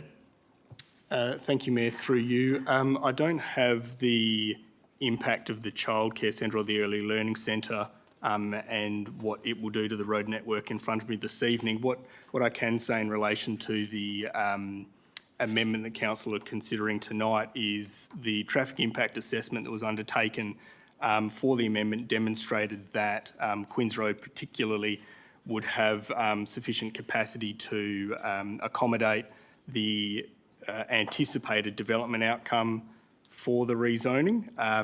What will happen if the rezoning does come through, there will be subsequent planning stages. At this stage, the intent for the site is to be developed for single residential housing. As part of that subdivision, there will be further traffic modelling and information provided that would assess the impact of the specific outcome that's being sought. And at that stage, there may also be the impact of the early learning centre modelled for Quinns Road, so that could be taken into account at that stage as well. Thank you, Mr Lee. Do you have another question, Councillor Berry? I'd like to speak against, if possible. You may speak against it, Councillor Berry. Thank you. As one of the ward councillors, I won't be supporting this rezoning as it seems to me the community are right to question consistent traffic impacts and parking constraints around Quinns. More and more infrastructure is being approved with little consideration to residents nearby that will experience an increase in traffic. Quinns Road hasn't seen the approval of the glamping and childcare centre impacts yet, as those places are not yet open, so we don't know what the implications will be.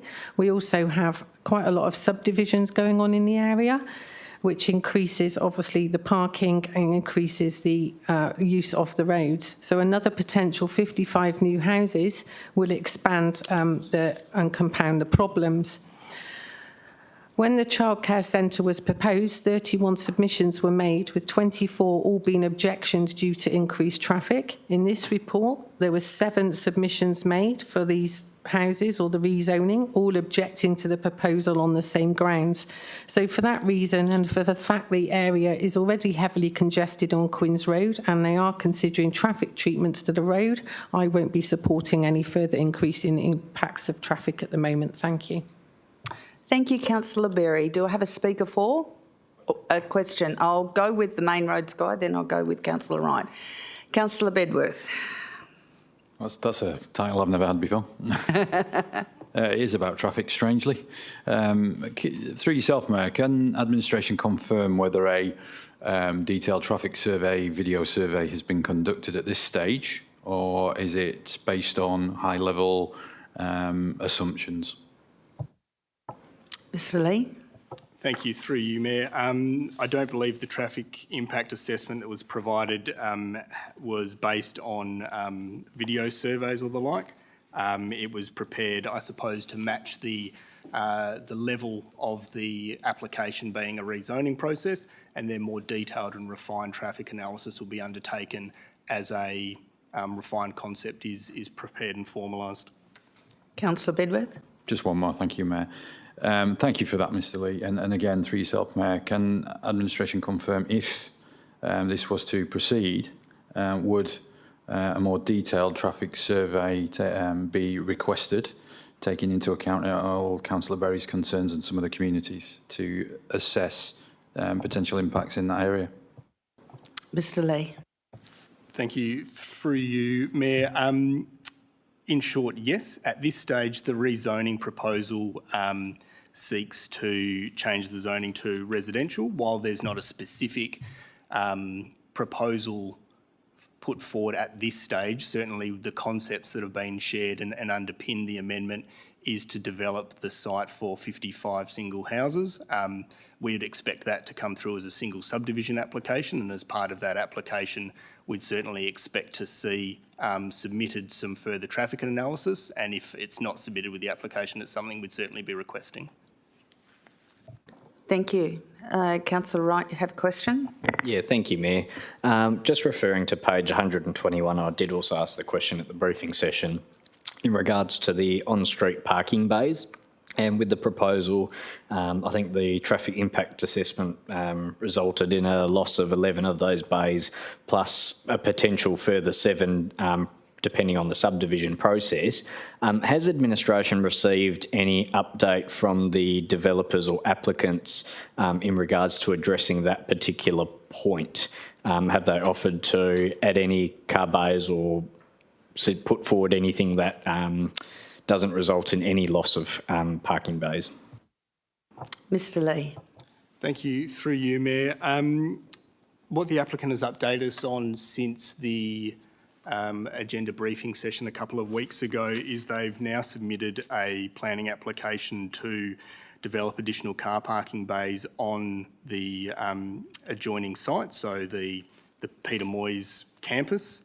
There's a parking proposal on the corner of Quinns Road and Elliston Parade, which I think accommodates 74 new bays. That's, as I said, just recently been submitted to the city, so it's something that we're assessing. That in itself will require the loss of a couple of bays that are on street on Elliston Parade at the moment.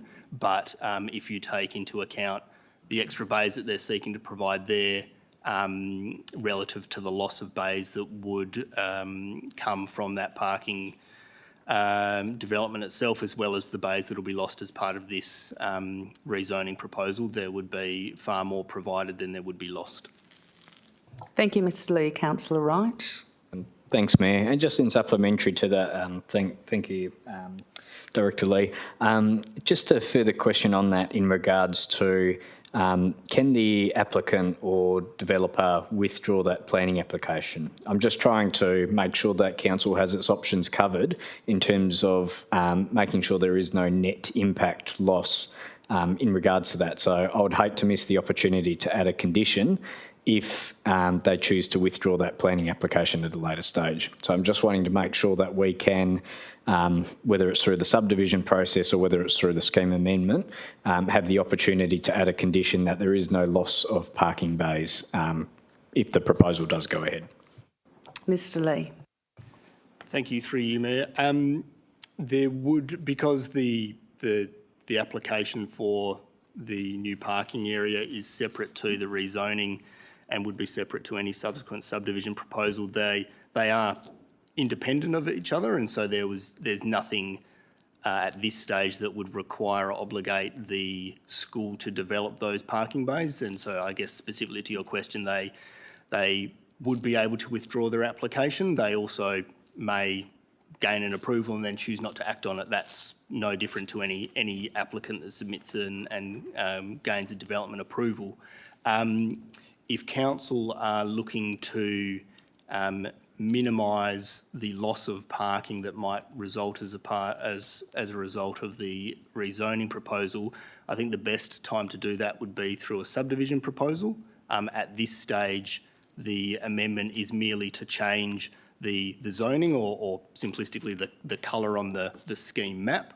I think once we know exactly what they are proposing to develop the site for, that would be a more appropriate time to see how we could either accommodate additional parking or require them to provide additional parking to almost result in a net zero outcome of the parking that we've got on Salerno Drive there. Thank you. Councillor Wright, you have another question? Yeah, thank you, Mayor. Just my last question on this one. And thank you, Director, for the response.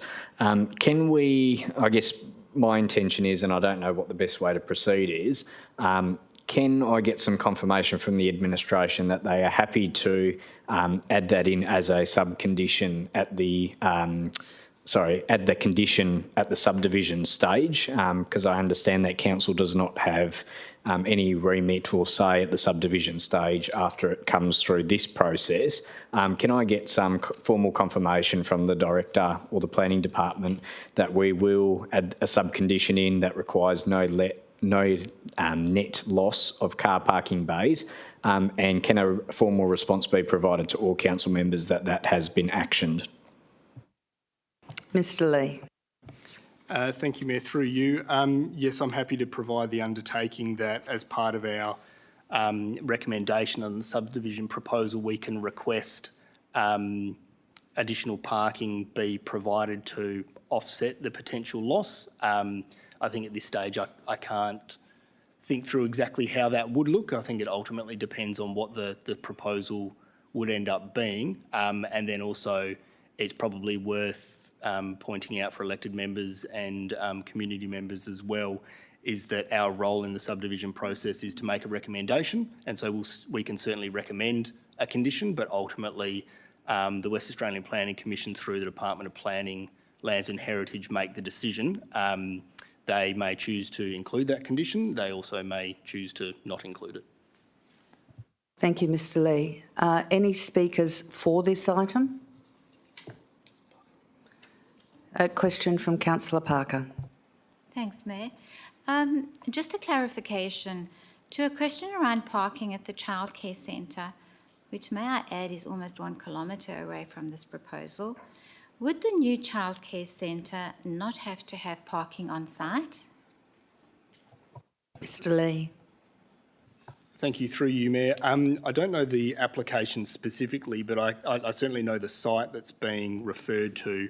And I can talk generally around childcare proposals in that there is generally a requirement for a development like a childcare centre to provide their own parking on site, and that's based on a ratio that's set out in our district planning scheme. There are instances where there may be discretion provided or there may be alternative arrangements provided, such as on-street parking. I don't believe that to be the case for the proposal on Quinns Road, just by the nature of Quinns Road itself. But as I said, typically, yes, a childcare centre would be required to provide their own parking on their own site. Thank you, Mr Lee. Any other questions? Councillor Berry. Thank you. I have a question relating to page 53, and it's under the section that says proposal. The retained land, so they're going to try and rezone 2.75 hectares and keep 0.49 hectares. And then it says the retained land ensures that the school maintains an opportunity for future expansion or associated uses. If they were to then do a school expansion on the remaining 0.49 hectares, can administration confirm that that would lose the private community use or open space? Is that correct? Thank you. Mr Lee. Thank you. Through you, Mayor. If the school was to expand onto the piece of land they intend to keep as private community purpose, it would still maintain the underlying private community purpose zone, and it would be developed for a private community purpose, an educational facility like a school fits that zoning. It would then no longer be a vacant bit of land that is currently vegetated. It's not currently formally recognised as public open space, but I do understand, based on the conversations that were had at the agenda briefing a couple of weeks ago, that some people do use it in that way, but certainly at the moment it is a private piece of undeveloped land. Thank you, Mr Lee. Any other questions, councillors? Councillors, do I have any speakers for? Councillor Van Nguyen, would you like the right of reply? I do. Thank you, Mayor. This is a private piece of land that is currently being underutilised. The reason why I'm supporting this item is because we are currently in a housing affordability crisis, and we know a lot of people are unable to buy their first home. and the real problem is the supply. And we know that the City of Wanneroo is one of the fastest growing local government authority in Western Australia, and this is an urgent rezoning, I think, to deal with the crisis at the moment. I know that some of the councillors here haven't bought their first home, and many people are struggling to buy their first home to save a deposit, and the government is facilitating the I think recently from the 5% to a 2% deposit to do that. So we need to do everything that we can to facilitate this process, and I acknowledge the concerns that are raised in the report regarding traffic, regarding the infrastructure, the overcrowding of students in the school. The population in City of Wanneroo will grow regardless of whether we develop this land or not. In the report, it states that the population forecast in this area in 2026 to go from, on the page 55, from 9,300 to 2036 to over 10,000. Now, there's a huge housing shortage, and I think this is a priority for us. This proposal provides a clear benefit to our community to increase the land supply, and I think that any effort that undermines the housing affordability, I think we should clearly sort of consider that and facilitate this process. So I urge my councillors to support this item. Thank you, Councillor Nguyen. Councillors, please cast your vote for this item.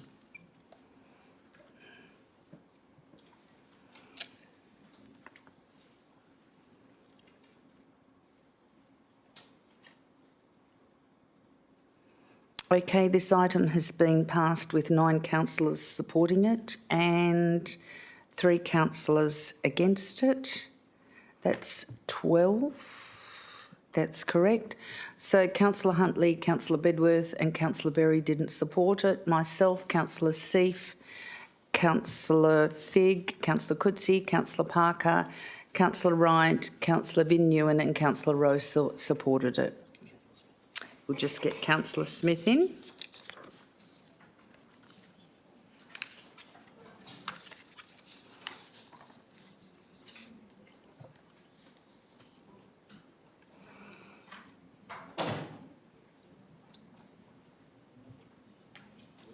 We now go to item PSO 30426. Yes, Councillor. Can I do a point of order and do a procedural motion, please, to bring MN 040426 forward for the people in the gallery? Do you have a seconder to bring it forward? Councillor Smith. Okay. Councillors, please cast. We have a mover to bring MN 040426. Procedural motion. Moved by Councillor Berry. Seconded by Councillor Smith. Councillors, please cast your vote as a procedural motion to bring this item forward.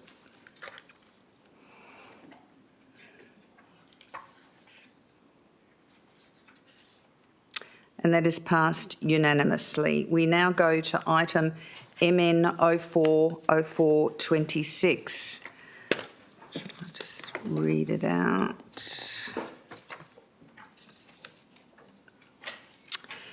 It's under late reports in the supplementary agenda, and it's Councillor Berry's community engagement, universal access recreational fishing platform, Quinns Rocks. The mover is Councillor Berry. Seconder, Councillor Bedford. Councillor Berry, would you like to speak to this, please? Yes, thank you, Madam Mayor. I've got a few questions before I do speak to it, though, following on from earlier, if that's possible, please. Go ahead, Councillor Berry. Thank you. The first question. Who were the internal and external working groups and what expertise do they have in the universal fishing platforms? Thank you.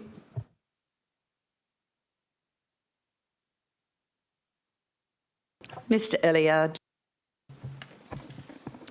Through the Mayor, thanks for the question, Councillor Berry. I don't have the exact list in front of me, but there were a number of internal and external stakeholders. Internally, we consulted, I guess, initially before even scoping up the feasibility study with various members across the City of Wanneroo staff. Some of those members included asset planning, conservation areas, obviously coastal engineering being myself, members of the Disability Access and Inclusion Reference Group as well, the coordinator for that group we consulted with. And that was early on. And also the external stakeholders were Fishability, which is the Disabled Access Fishing Group, local fishing clubs, Quinn's Rocks Fishing Club and the Mindari Fishing Club, Recfish West, and state government organisations as well. Thank you. Councillor Berry, you have another question. Yeah, I'd just like to clarify the our own Disability Access and Inclusion Reference Group, because I don't believe they were consulted during the process when I have asked administration before. Thank you. Mr Elliott. Thank you. Yeah, through the Mayor.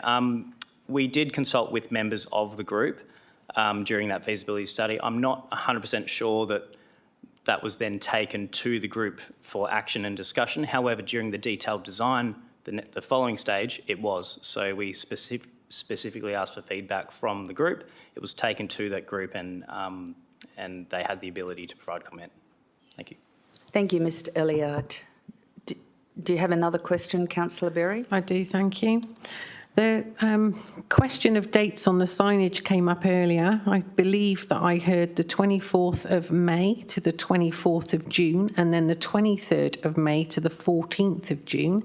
Can it be confirmed when those signs were put up at the two proposed locations and how big those signs were? Because it does seem that many of the community have seen the current sign but didn't see those signs. Thank you. Mr G. Yes, thank you, and through you, Mayor, thank you for the question, Councillor Berry. Just to clarify on the discrepancies there around signage and survey. So the community feedback survey was advertised online between the 23rd of May and the 14th of June 2023. The signage was installed on site on the 24th of May up until the 14th of June 2023. So the reason for the one-day delay on the signage being installed was to make sure that the survey was live and able to be accessed, as there was a QR code on the sign that instructed and encouraged community members to go to the online survey. So we wanted to be sure that the survey was operational before that sign was installed. The second part of that question, sorry, was... How big were the signs? Thank you. Thank you. In relation to the signs, I don't have the actual dimensions of the sign in front of me. I do have a copy of the work order, which includes photographic evidence of the sign being installed. I would suggest it was a similar size to the sign that was there, but I don't have the actual dimensions. Thank you, Mr G. Any other questions? If there are no other questions, would you like to speak to your motion on notice, Councillor Berry? Yeah, thank you, Madam Mayor. Given the volume of questions tonight and the volume of emails that we've all had recently coming through to our email boxes, it would suggest to me that the community consultation, even though we thought we'd done it well, we haven't done it so well. The detailed motion that I've put forward enables a good understanding for elected members to appreciate no one is against the universal accessible fishing platform. The local community are just concerned about the engagement process that took place 3 years ago. The introduction of a platform to replace the one that used to be in Mindari Marina is actually welcomed. The query is the engagement process and the timing of the engagement. The engagement would have been missed by many in the community, and for me it's not surprising. given the focus of this council at the time was for the development of the former Quinns Caravan Park and the subsequent debating and approving of the glamping, which took place over several meetings with many community members attending this chamber. There was signage up about that, so I'm not surprised signage for a fishing platform got lost. Many locals in Quinns have written emails with questions, and we've all been asking where were the signs actually located, who actually had letters, because many community members within the catchment area for receiving a letter have been advising us they never received such letter. This motion is simply to ask that this council enable the community to engage on the location of the fishing platform, and rather than we just inform, we represent the local community appropriately and enable them to have a say on the location. The previous engagement did involve fishing clubs, and whilst it is commendable the city engaged with fishability, I was disappointed on the information I received that I've just tried to clarify, that we didn't consult with our own Disability Access and Inclusion Reference Group, albeit in the beginning, as we've just heard they consulted on the design. This seemed to me to be inconsistent with other engagement undertaken in other areas. At the beginning of other engagement, such as the naming of the Lansdale Library, we engaged very early on with our own Aboriginal and Torres Strait Islander reference group. We've engaged very early on in other engagement with our community safety working group in relation to CCTV locations, etc. I would ask my colleagues to support community engagement for local residents and empower them to have a say on the location. Community engagement is not just a buzzword. It's the backbone of building strong, authentic, trustable connections with our community, where all get to celebrate the addition of the fishing platform, rather than us citing an asset that causes resentment and concern before it's even built. Thank you. Thank you, Councillor Berry. Councillor Bedworth, would you like to speak to this item? Thank you, Mayor. Just very briefly, not to go over what Councillor Berry's just said, but I wanted to be clear that I support the delivery of a universal access fishing platform. It's positive and it's an inclusive project, and it's something that I hold very close to my heart with people with additional needs. That being said, we've heard tonight from residents, and we've heard prior to tonight, that they feel that the consultation engaged so far hasn't reached them. That doesn't mean administration have not done what's required of them and they've not worked hard. I acknowledge the work they do given their competing demands. However, the message has been heard loud and clear by myself that it's felt the community engagement on this particular issue, as well as others in recent times, has missed the mark. We frequently meet our obligations, which to me are minimum obligations. We can go a little bit above and beyond when the community feel that their voices haven't been heard properly and they've been missed. So this motion requests a short, targeted refresh of engagement, and it allows us to confirm community confidence in the preferred location before we lock it in. It doesn't stop the project, nor would I want it to. It doesn't unwind previous work done, and it doesn't need to delay delivery if we do it properly. You know, good governance isn't just about doing consultation once and then moving on if our community are telling us that they've missed an opportunity to speak. So for those reasons, I am going to support this, and I urge my colleagues to do likewise. Thank you, Councillor Bedworth. Do you have a question, Councillor Rowe? I do, Mayor. I just wanted to ask if we're still intending to adjourn. I understand we're in the middle of a live item. If we're not intending to adjourn, I just need to absent myself to go to the bathroom. I intend to adjourn as soon as we finish the vote for this. Thank you. Councillor Smith. Thank you, Mayor. I have 3 questions. One question kind of relates to what Councillor Bedworth just said, saying that if this was passed, it didn't necessarily need to delay delivery. Can I get, because I've seen different, I guess, information from administration, can administration please clarify that if this was passed, could they confirm that there didn't need to be a delay, or what's the likelihood of delay if there would be one, and therefore are there any other consequences of a delay to the city? Thank you. Mr G or Mr Elliott. Thank you. Through the Mayor. There are some comments within the administration comment section of the motion which talk to potential delays. I'm sure you can all appreciate it. Organising community engagement, then doing the community engagement, analysing the results and then reporting back to council does take a fair bit of time. We've indicated in the report that that could take up to 6 months. That is realistic. With construction of any marine infrastructure, we always try and target those summer months to avoid winter-related construction risks.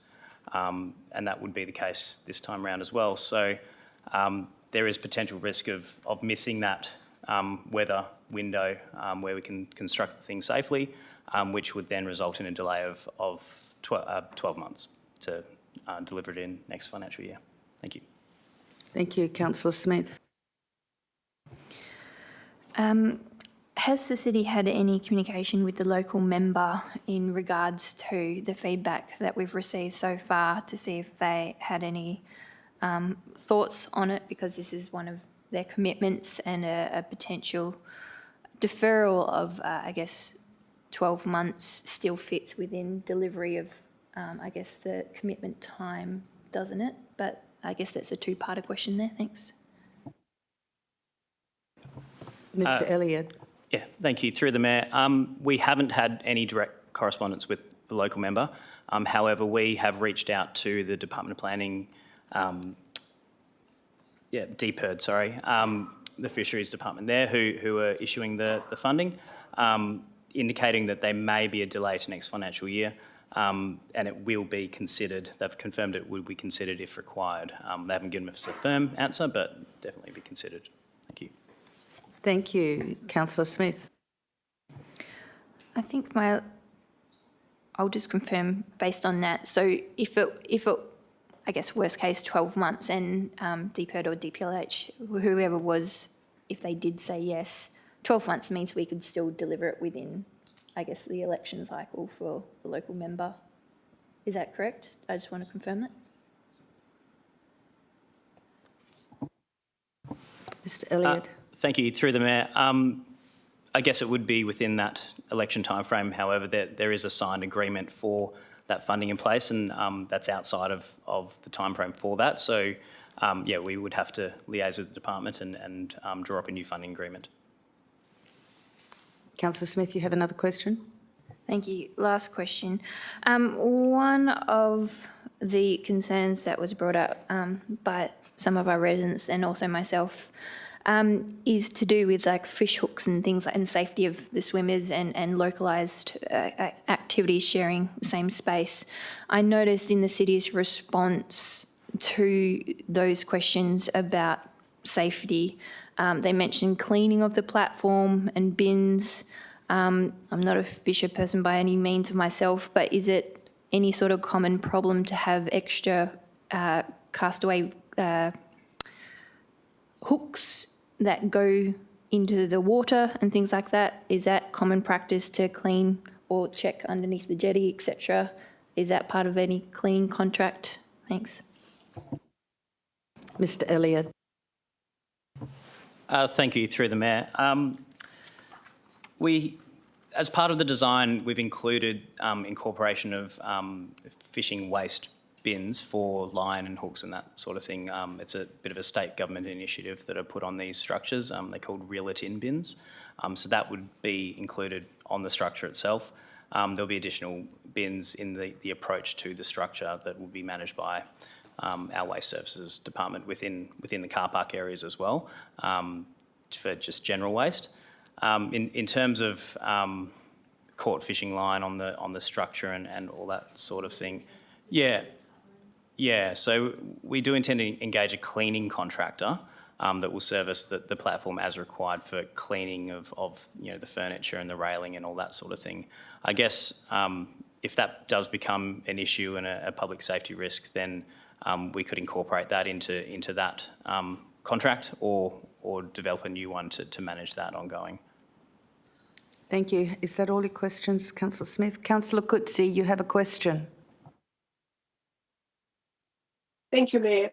Given the number of emails received from residents who have expressed concerns about the proposed location of the fishing platform, has administration considered, or would administration be able to facilitate an on-site community drop-in session at the proposed location to answer any questions the community may have, regardless of whether the motion is carried or lost?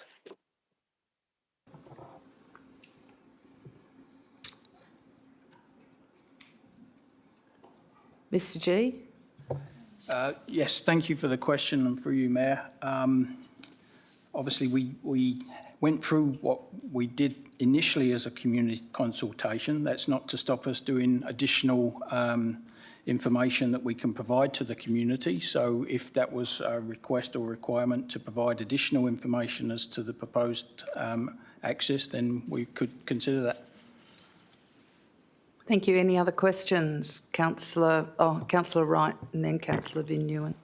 Thank you, Mayor. I just wanted to follow on from one of the questions Councillor Smith raised, and it's a very valid one.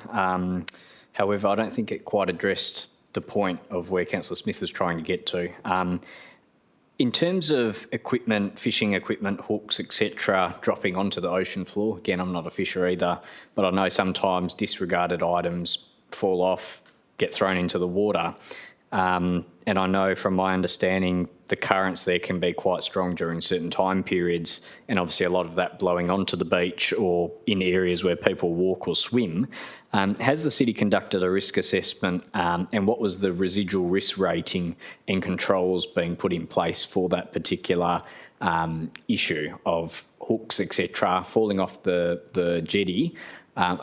Sorry, not the jetty, the fishing platform, and obviously blowing into areas where people may walk or swim, because obviously, you know, a kid could step on a hook, etc. So I understand that you said that the cleaning will take place on the platform, but what about the ocean floor in terms of just where the swimming area is? Is there any controls or risk assessments that have been done in that regard? Mr Elliott. Thanks for the question and through the Mayor. I guess I don't have the risk assessment directly in front of me, and it does speak to fishing-related risks and signage to sort of control that. A point to note, though, is that people do currently fish off the groin and the beach areas. So there is already right now potential for that fishing waste on, potentially even more so on the beach itself, with fishermen being on the beach. So by having platform further offshore, it'll concentrate that fishing pressure offshore and keep it in that one location. What we can do is maybe speak to Department of Transport or DTMI, Department of Transport and Major Infrastructure now. They manage a number of these fishing platform facilities, and we can see what they do to manage that risk in terms of monitoring and ongoing management. Thank you. Councillor Van Nguyen, you have a question? Yes, I do. Thank you, Mayor. There seems to be a time lag from when we consult the community to when something actually happens, and it's quite common that we've seen in the past. So the community was surveyed sometime in June 2023. We've got their feedback. It's now nearly 3 years in. How do we know that the current community needs is actually reflected in, I guess, without a new community engagement? Because we see population move in and out of the city, and people who were there are no longer there. So we've got a new bunch of residents that's moving to the city. So how do we know the current project or the current needs of community is reflected without a new community engagement if time has passed 3 years ago? Mr Elliott.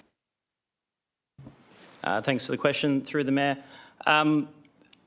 Yes, consultation did take place a number of years ago, and it, as I've said before, these things unfortunately do take quite a bit of time. There was a feasibility study, consultation, detailed design process as well with site investigations and all that. So it does take that length of time to get to where we are now to be able to deliver the project. In terms of ongoing consultation, we've had the Quinns Beach Community Management Advisory Group, which was established back in 2014 for the purpose of deciding on the appropriate options for long-term coastal management of the erosion issues along Quinns. And that led to the delivery of the groins and ongoing beach renourishment at that site in particular and beyond. That group continued until recently when it was recently disbanded, and there still is a community group which meets regularly with those members of the group now every 3 months or so to discuss matters in Quinns.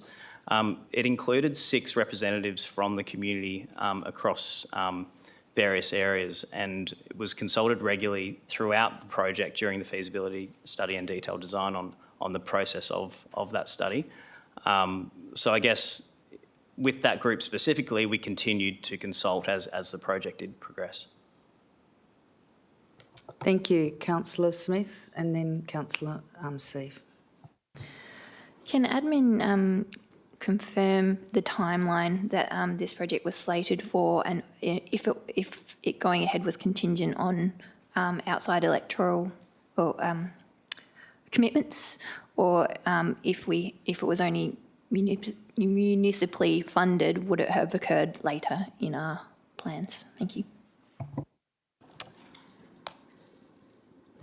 Mr. Elliott. Thank you. Through the Mayor. The timeframe was actually delayed by 1 financial year as a result of the funding commitment, to be honest. So as a result of funding, we could make significant design improvements to accessibility and fishing space for the proposed platform. It was originally going to be slightly smaller and not have as many, I guess, value additions in terms of lighting and seating and that sort of thing. So by having to do additional design effort, that sort of prolonged that detailed design process and has put it to where we are now in terms of that timeframe. Councillor Seif and then Councillor Coetzee. Thank you, Madam Mayor. I just wanted to ask if it's delayed, so the works can either happen in the summer months or in the winter period. What, and I know you don't have a crystal ball, but what would be the length of construction in summer as opposed to winter?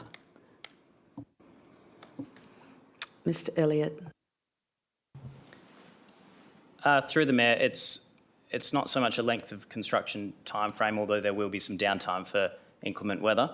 It's more the construction risks in building things in the ocean during higher water levels and wave conditions.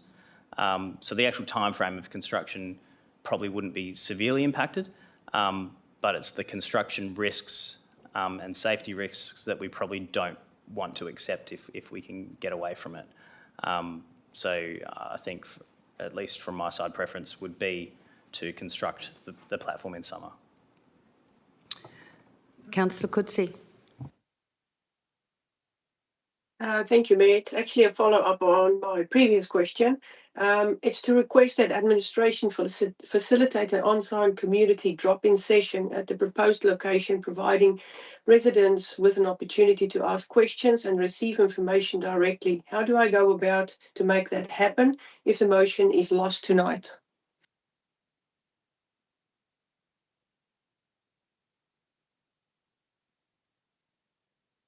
Could you please repeat this, Councillor Coetzee? Thank you. To request that administration facilitate an on-site community drop-in session at the proposed location, providing residents with an opportunity to ask questions and receive information directly. How do I go about to make this happen if the motion is lost tonight?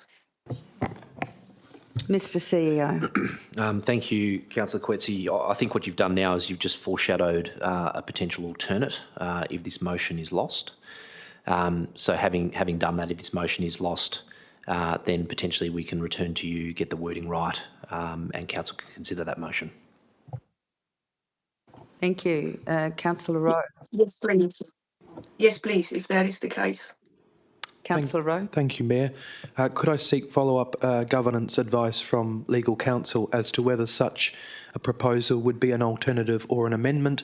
My understanding is facilitating an additional consultation. I don't know if that would stray too far from what is being requested by Councillor Berry, so can we get some advice on that, as it will affect the order in which it is dealt?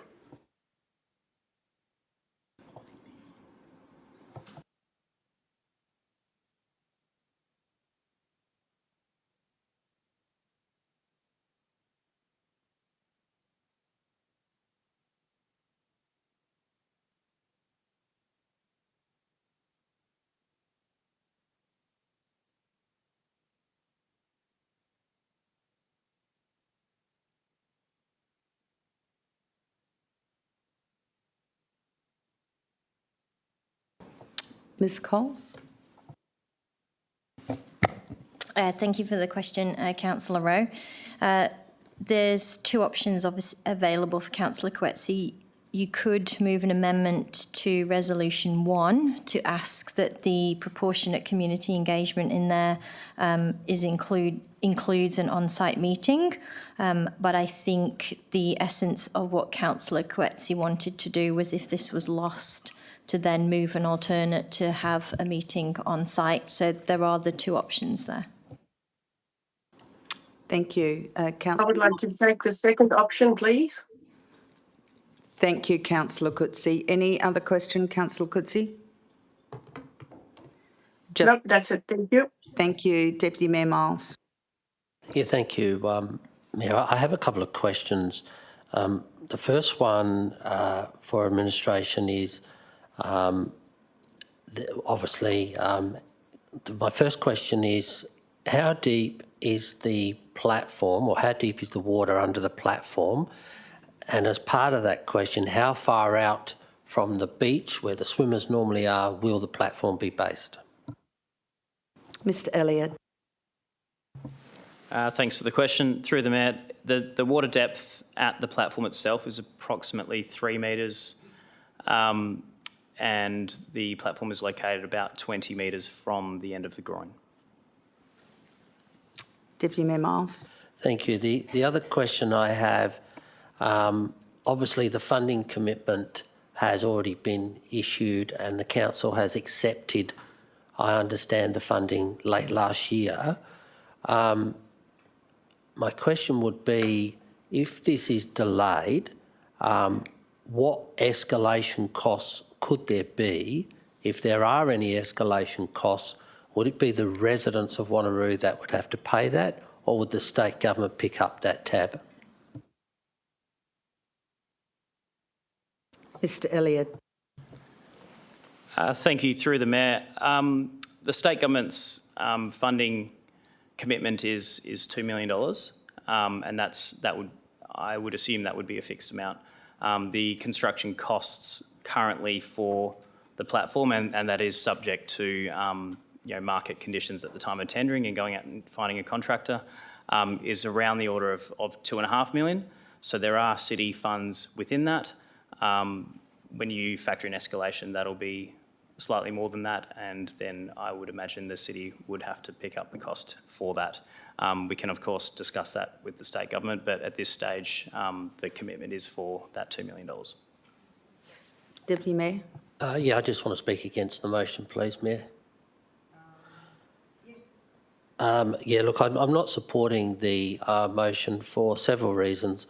One, the council did have this on its advocacy list for members of parliament to pick up or not. It was picked up, whether it was slightly after the election is a hearsay.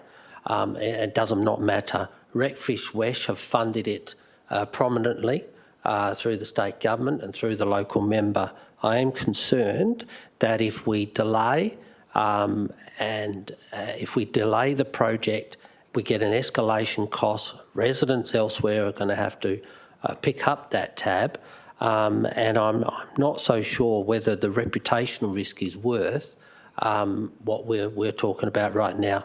Whilst I understand some of the comments made by the residents that came in and did their questions earlier tonight, and also by the emails that we have received, it has been a long-term thing, first put on the papers of this council by the former late Lewis Flood, Councillor Lewis Flood, and has always been there.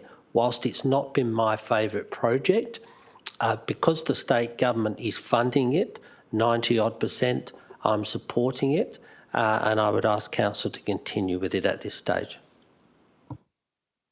Did you have a question, Councillor Huntley? Thank you, Madam Mayor. My question was just in regard to, if we go back out to consultation, how much is that consultation going to cost?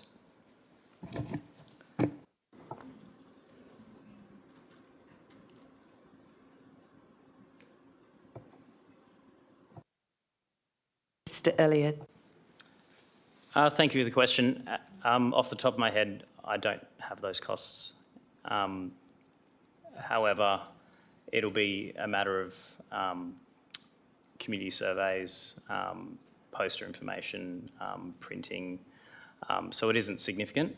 I think the cost to the project is more schedule related.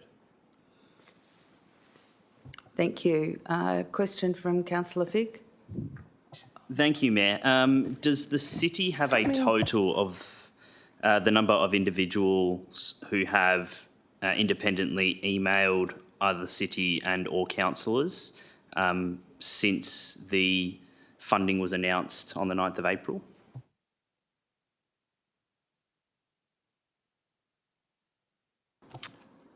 Mr G.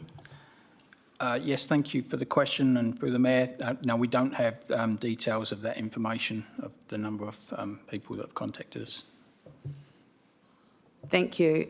Councillor Huntley's got another question. Thank you, Madam Mayor. Just to ask a member of perhaps finance to actually clarify just what the costs involve of going out to community consultation.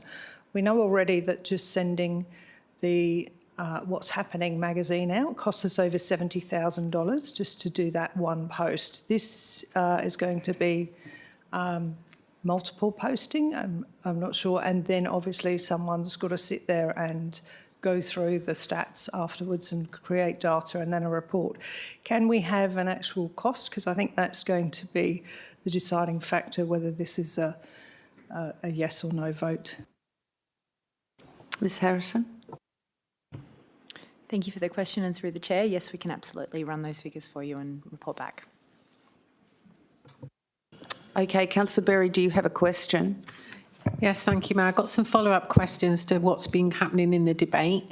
Can I just confirm that we've just heard a delay could be 6 months due to consultation, and if there was a delay of 6 months, I still make that September, October, and therefore we could still do a build in the summer months, is the first question. Thank you.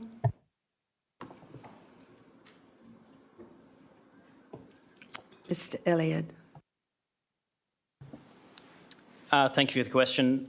A delay of 6 months will put us into that summer period. However, we need to engage a contractor, come back to council, get that tender accepted. It's a process to get on the ground and start the works.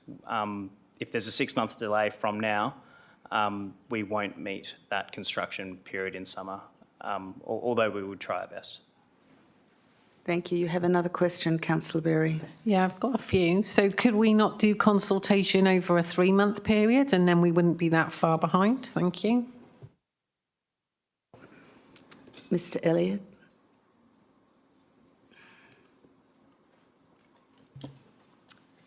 Thank you, through the Mayor. As per the motion, we would do the consultation. We would need to report back to council as well before proceeding. Then we would do the procurement and come back to council again for the tender. So it's a lengthy process. Yeah, I'm not confident that we would be able to construct it in summer. Councillor Wright.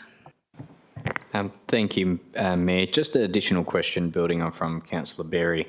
If the council was to delegate that further decision you just mentioned, Mr Elliott, around the procurement process, would that save time if we were to consult you, and then the administration would have permission from council to, obviously after that consultation period, bring a report back to council to obviously whether, you know, that's a yes or a no, but you would already have permission to go straight to procurement from that perspective? Would that be of any use for the administration? I'm just not understanding where this 6 months is coming from. I mean, we could do a drop-in session next week and 2 weeks of You'll Say page and encourage the residents to obviously amongst themselves go and spread that with the community. So I'm just not sure why we can't do that within 3 or 4 weeks. I'm sure the residents are happy to obviously share that amongst their neighbours and those sorts of things. I'm not sure why we're needing to have such a long period of time.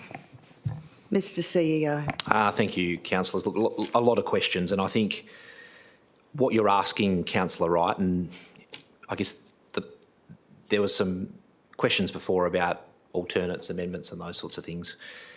Understanding where councillors are coming from sometimes is a difference between an amendment and an alternate. And I guess if you look at the recommendation that's been proposed by Councillor Berry, it's talking about a proportionate community engagement consistent with the intent of the Act and the city's community engagement policy. Now, that would be redoing what we've done previously. So if we work to the wording there, what Councillor Coetzee has suggested, and I'm going to call it an alternate, we can throw that around in a minute, is she's basically said, look, rather than going through this extensive process again and starting from scratch, let's have a community drop-in session where the residents can come and talk to the city about this particular project and then put a report back to council. Now, I guess I'm going to look at the experts over there and say the difference between those two processes, in my view, would be significantly different. Community drop-in session, extensive community consultation process. So I guess the question, I don't know whether I can ask it of my own staff, but what would the difference be if it was a community engagement session, drop-in session, regarding the current location, current project, versus the replicating and redoing the consultation process that we went through previously? Mr G. Yes, thank you for the question, through you, Mayor. Obviously, a community drop-in session to discuss where we're at and to provide more information is something that we could undertake. The suggestion would be that that would be on a community centre rather than necessarily on site, but other than that, that process would be a lot quicker for administration to be able to manage than to go through a full community consultation process similar to what we did previously. Thank you. Councillor Wright. Supplementary, Mayor. And now I see us going into murky waters. Can we be clear on the intent of why we're going back to community consultation? Does community actually have a say in the location? If answer is yes, then we need to go through the full process. If the council, because from the response from the administration, and from my understanding of the intent, is to provide an update and inform residents of the project. There are two different outcomes. One is requesting a change in location. The other one is providing a mere update, but is actually residents not having influence on the future of the project. So I want to be clear, because that has been stuffed up in previous consultations across many different projects of different sizes. So can we be clear, what is the intent? And if we need to go back to the mover to ask what the intent is, I'm wanting to know that before we cast our vote. Mr CEO. Yeah, thank you, Councillor Wright. And I think it is a very good question. This is a councillor's motion on notice. It's not an administrative report. We've interpreted this to the best of our knowledge, but I think you've got the person sitting next to you, and if the chair will allow, I think the intent is essential, as we've just heard now.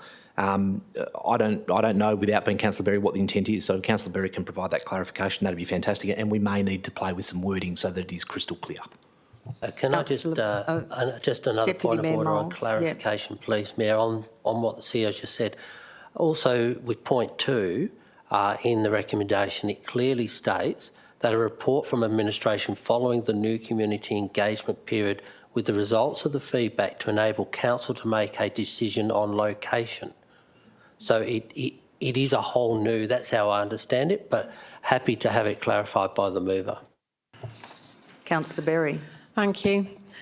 The whole intent is because the community, A, didn't feel heard, B, don't feel they've been engaged with properly, and C, are questioning the chosen location of the platform. So as I understand it, it went down to 2 locations. Administration chose the location ultimately, and the community haven't. So I don't care if we do a quick amendment like Councillor Coetzee has said, or if we do this, providing the community get a say, and then we listen to where their preferred location is and we act on that on behalf of the community. Thank you.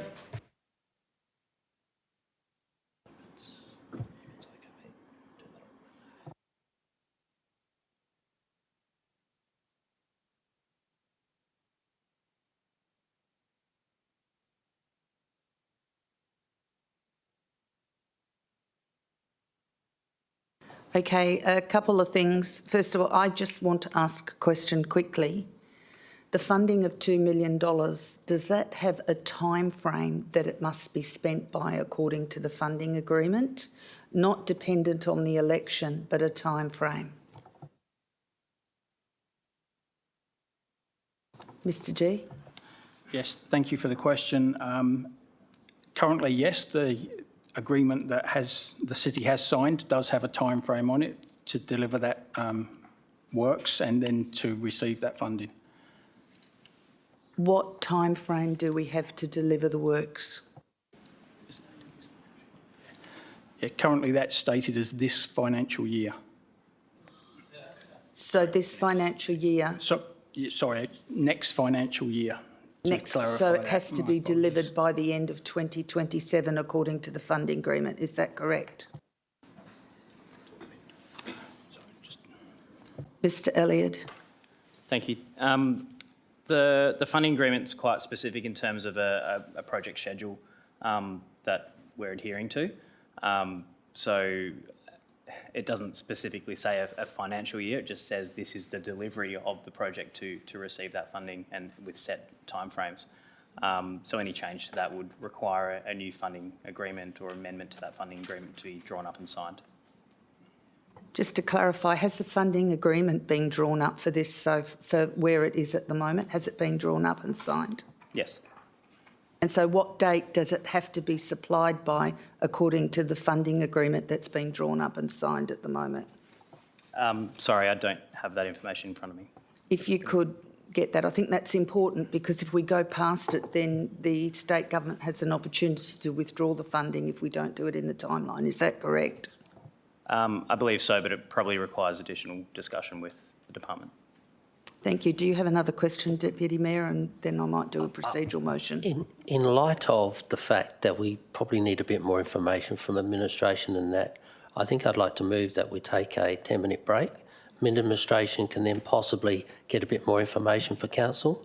Obviously, somebody has to second that. I'm happy to second that. Thank you, Deputy Mayor. Councillors, could we take a vote to have a 10-minute break? Thank you. Oh, I hate this. I can say no. That's ridiculous. And that is passed unanimously. Thank you.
I declare the meeting reopened at 20:40. But you've had your 10 minutes. We have to do another procedural motion if we haven't finished. Do we want to do a second procedural motion?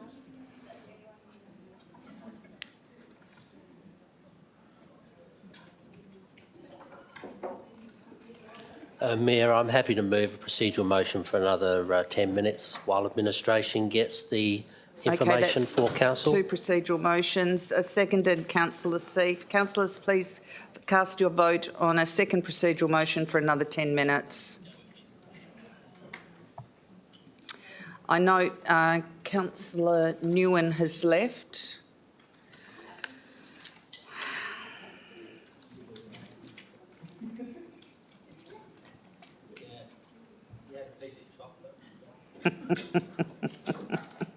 So 2 councillors said no. Those who said no was Councillor Figg and Councillor Rowe. Those who said yes was myself, Councillor Seif, Councillor Huntley, Councillor Miles, Councillor Bedworth, Councillor Smith, Councillor Wright, Councillor Berry, Councillor Parker and Councillor Coetzee. So we have another 10-minute adjournment, councillors.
So, councillors, do we have a copy of the new wording for Councillor Berry's motion on notice? I can't see it. Oh, now I can. So the new proposed recommendation that Council requests the Chief Executive Officer to undertake a further targeted community engagement regarding the location of the universal access recreation or fishing platform via drop-in session and your say period for 2 weeks, and report presented to Council with above by July 2026. Sorry, Madam Mayor, can you please repeat that again, as I don't have it with me? Yeah, requests the Chief Executive Officer to undertake a further targeted community engagement regarding the location of the universal access recreational fishing platform via drop-in session and your say for a period of 2 weeks, and report presented to Council with the above by July 2026. Would the community engagement include options of where to have the platform or not? Because that's not mentioned in the recommendation, but it was mentioned regarding location. Okay, understood. Councillor Berry, you happy to move this? Yes, thank you, Madam Mayor. I think it addresses what the community have expressed their frustration over. It won't delay the project, and it does mean that we're taking everyone on the journey with us. So thank you for bearing with us while we sorted that out. And Councillor Bedworth, you're still happy to second this?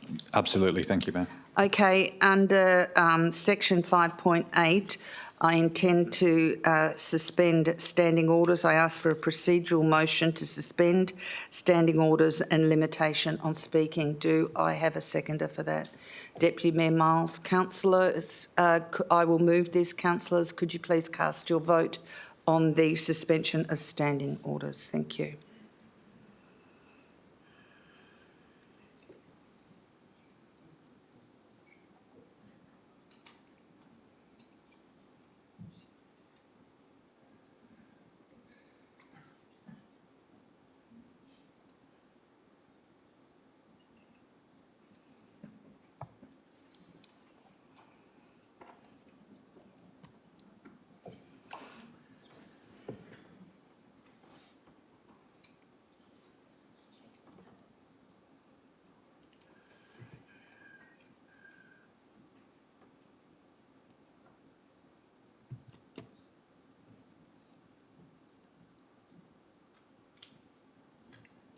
This procedural motion is so that there's not limitation on speaking to the motion on notice.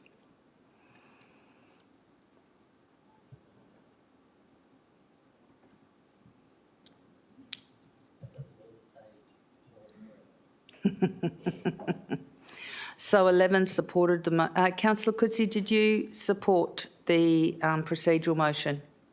Yes, so that was 12 councillors that supported the procedural motion.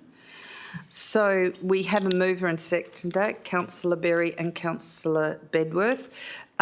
We will go back to the beginning because we've changed the wording on this. So Councillor Berry, could you please speak to the altered motion on notice? Then I'll give Councillor Bedworth the opportunity to speak, and then I will open the floor for councillors to speak for and against. Councillor Berry. Can we put the wording back up, please? Thank you. I don't really have a lot more to add. This obviously will be a lot quicker for the community to be able to have a quick drop-in and then be able to have their your say. I would suggest we do the drop-in first and then the your say is published so they understand from the drop-in what the options are for the location. It wouldn't stop it being built in the summer months. I'd just ask everybody to support this so that the community are brought on the journey with us, as I've just said. Thank you. Councillor Bedworth, do you have anything further to add to this? Nothing other than the fact I think this provides a bit more clarity around what originally was sought, and I hope councillors can understand where the original motion was trying to go with a bit more vision now, and can support it. Thank you. Thank you. Do I have any... Councillor Parker, do you want to speak against this or a question? I do want to speak against, but I also have a question before, if I could. Yep. request the Chief Executive Officer to undertake a further targeted community engagement. I don't believe that a targeted community engagement is fair to all of the residents in the City of Wanneroo who, as councillors, we have to represent. So Sorry, the word Councillor targeted Parker. community engagement. Question? Yeah. Yep. To me, and that is the question, is this, the wording, a further targeted community engagement, is that meaning in the Quinns Rocks area alone, being targeted to this Quinns Rocks area? Mr. CEO. You may want to talk to the mover and seconder regarding that particular word. The intent of the motion was obviously to have a drop-in session. That typically would be advertised more broadly, but generally a drop-in session would attract locals. But the your say side of it is a citywide consultation process. So it does cover both angles. I don't think taking out targeted, if it's going to cause any confusion, would impact. So you might want to talk to both the mover and seconder about their willingness to change that. Councillor Parker, did you want to ask any further or speak to the mover and seconder about the word targeted? To be honest, I'm speaking against it, so it's really immaterial. I just wanted to ask about that targeted because I think that's highly... Just a moment, Councillor Parker, before you speak against. Did you have a question, Councillor Wright? Yeah, thank you, Mayor. Just with the second dot point, I don't know if anyone else read it funny, that council report presented to council with above by July. Can we, that council supports a report presented to council with above? I don't know, just doesn't make sense. No, it doesn't.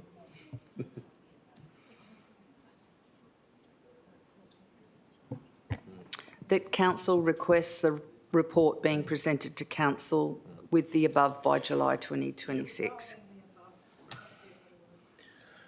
Or regarding the above.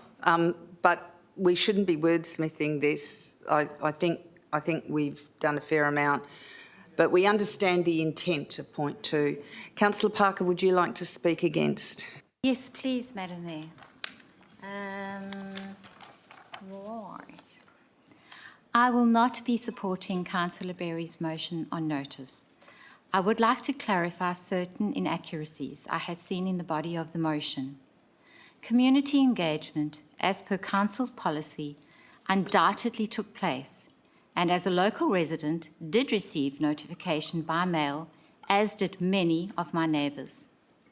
West Peak Engineering, a highly regarded and specialist coastal engineering company, were employed and given a brief to do both a feasibility study, which included the best locations for the fishing platform, engagement with internal and external stakeholders, which included state organisations, Recfish West, Fishability, local fishing clubs, Quinns Beach Coastal Management Advisory Group, council members, and contrary to information in the motion, the Disability Access and Inclusion Reference Group was included in the feasibility study. Once this report was presented and accepted by council, West Peak Engineering continued their brief to engineer and design an all-inclusive fishing platform which would be safe for all that use it. As a member of the Quinns Beach Coastal Management Advisory Group at the time, I know all of the results of the community engagement surveys and the well-publicised drop-in session were formally presented and discussed in depth, with the 6 external community members from the directly impacted Quinns Rocks area. All external members of the advisory group agreed that option 1, being the Quinns Beach location, was the preferred option and highly favoured by all. I would also like to add at this point, at no time was the fishing platform or its location, use, or importance ever overshadowed by the Quinns Rocks Caravan Park redevelopment. In fact, pleasantly, the fishing platform was and still remains an exciting development, and its positioning is undoubtedly the best and preferred option by the vast majority of visitors and residents in the area. If councillors have not already, please refer to the map on page 7. While it's not the best map, it certainly gives a rough idea of the size of the beach in question, which is easily 300 metres long, allowing more than adequate space to swim a little further up the beach if and when required. I will also point out that the safe swimming enclosure and lifeguarded beach is only 200 metres to the left of the groin and fishing platform for those who prefer a safer swim. The car park at Fred Stubbs, which houses the existing ablution block and future fishing platform, is incredibly popular with families and has been for many, many years, and people of all ages, abilities, and cultures. Yes, this is the same car park and ablution block, which will shortly have millions of ratepayers' dollars spent on it to upgrade the toilet block and improve and ensure more parking availability. There is also a beautiful, underutilised grassed area which attracts many families with young children and families that have members with disabilities, as there is already safe and accessible access. Another important point is, as this area is already extremely popular, fishing already takes place off the groin and all of the surrounding beaches. Presently, the groin, being constructed of huge limestone blocks stacked on top of each other, does pose a danger to fishermen and the youths and children that climb, fish off of, and play on them. The platform will present a safe and enjoyable alternative for all, including now our disability family members. I am not a social media user or fan, but a post that was recently put up against the platform at Quinns was absolutely hammered by residents wanting and applauding the position of the platform. Council made its decision based on facts and a thorough consultation process. Redoing community engagement will only delay this project, which is now anticipated and expected by the vast majority of residents.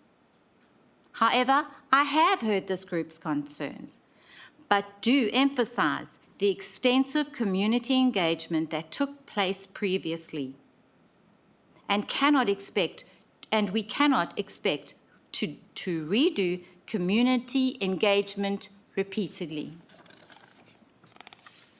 These extra costs would be borne by the city's ratepayers and would also introduce reputational risk, particularly as funding announcements for this position has already been made and agreed to by the Department of Primary Industries and Regional Development. It is for this and many more reasons I won't support this motion, and I hope I have shared my position and passion. As you all know, I live in Quinns Rocks and have for over 20 years, and I know this area like the back of my hand and many, many of the local residents. Thank you, Mayor. Thank you, Councillor Parker. Do I have any speakers for this item? Okay, because I've suspended standing orders on speaking under the clause, anyone to speak against this item?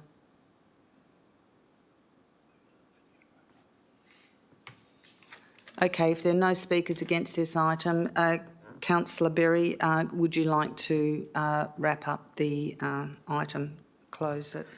Thank you, Madam Mayor. I'd just like to make a couple of points that we heard from admin earlier. One was about platform fishing versus beach fishing. I do believe there is a difference. The water isn't very deep there, and I think Deputy Mayor Miles said it was 90% funded by the state government. That's not quite right. It would be 80% funded by the state government if the cost is 2.5 million. I'd still urge everybody to take the community on the journey with us, so they can actually go and have a say. And I do disagree that it was not overshadowed by the Quins community engagement at the time for the former development of the caravan park. As we're aware, we had to have additional meetings in this chamber because that was a big issue on the table at the time. Thank you. Thank you, Councillor Berry. Councillors, could you please cast your vote on this motion on notice?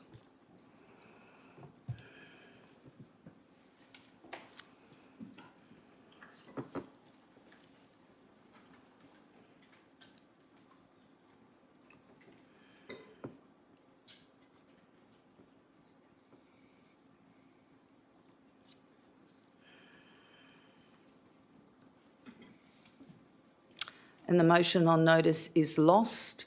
The councillors that supported it were Councillor Bedworth and Councillor Berry, and those who were against the motion on notice was myself, Councillor Seif, Councillor Huntley, Councillor Miles. Sorry, this is microscopic here. Councillor Smith, Councillor Figg, Councillor Rowe, Councillor Wright and Councillor Parker, and Deputy Mayor Miles, sorry, not Councillor Miles. Okay, so that, and Councillor Coetzee, how did you vote, Councillor? For or against the, oh, and Councillor Coetzee voted for. So we had 3 for and 9 against, so the motion on notice is lost.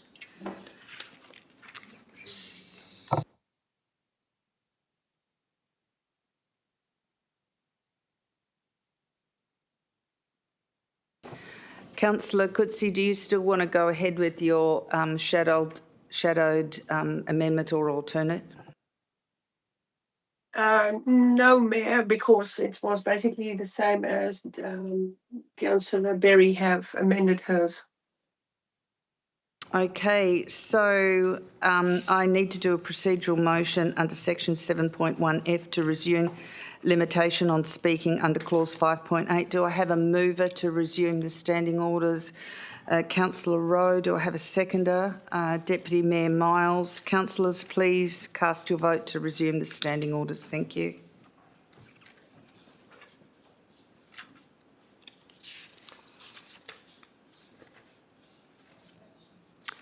So I've got 12 supporting that. Is that everyone voted? Yep. Yeah, 12 including. It's 12. It's very microscopic on my thing here. It's very, very hard to read. Now we'll go back to the agenda proper. And with the agenda proper, we go to PSO 30426, preparation of amendment number 237 to District Planning Scheme number 2, normalisation of land in the Capricorn Coastal Village agreed local structure plan number 44 and Capricorn Coastal Node agreed local structure plan. I have 3 councillors that are declaring impartialities. So, Councillor Coetzee, would you like to declare your impartiality, please?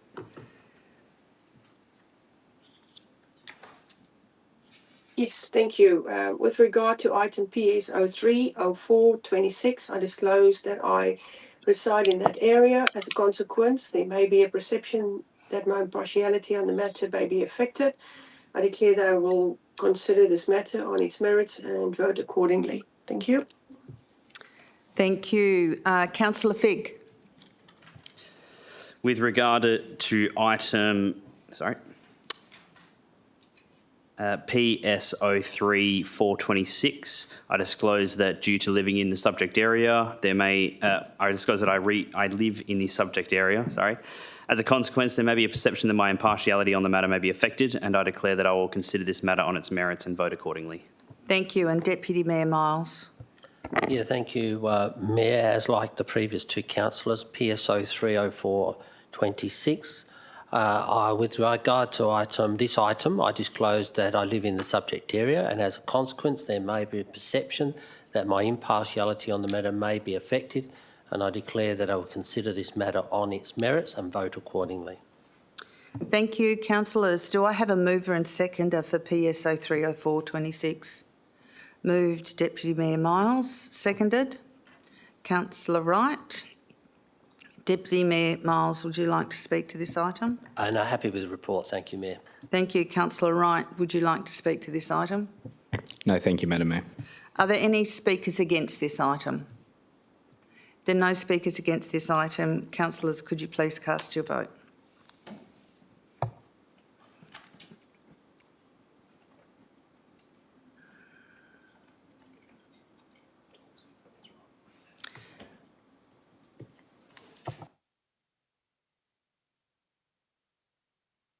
Okay, so 12 councillors have supported this, so it's passed unanimously.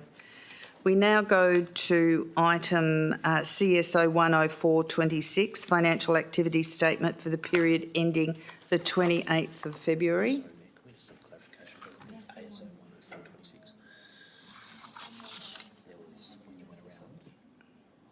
Oh, that wasn't on block. I'll go back to that. Actually, no, I'll do it. ASO 10426. PTO 20226, response to petition Yanchep Foreshore Management Plan. Do I have a mover and seconder for ASO 1? Moved. I'll just get to my page.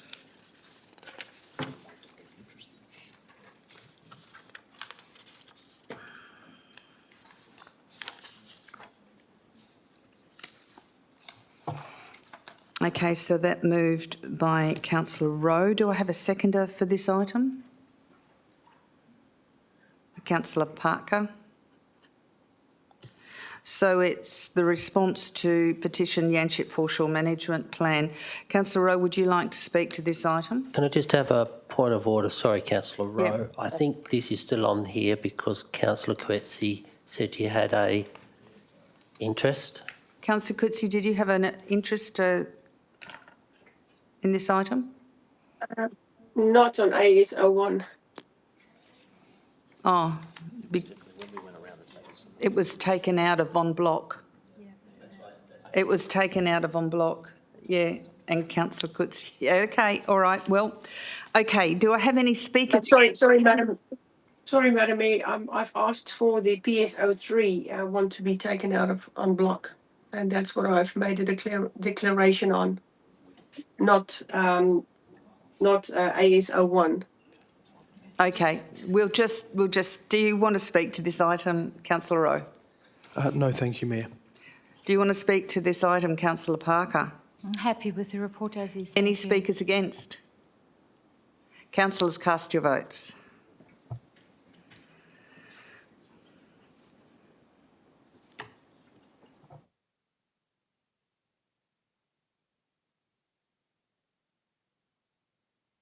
And that has been passed with 12 councillors' support. We now go to CSO 10426.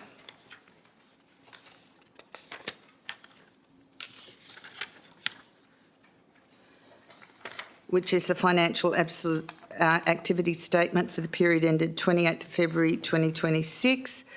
Could I please have a mover and seconder for the financial activity statement? Moved, Deputy Mayor Miles. Seconded, Councillor Bedworth. Deputy Mayor Miles, would you like to speak to this? No, happy with the report. Thank you, Mayor.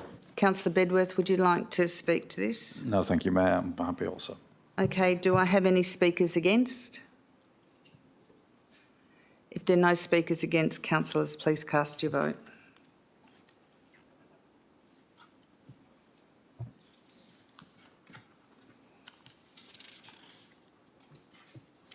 And that is passed unanimously. We now go to CS 020426. CSO 20326. It says 04 here, but it says 03 here. Anyway, CSO 20326, warrant of payments for the period 28th of February 2026. Do I have a mover and seconder for the warrant of payments?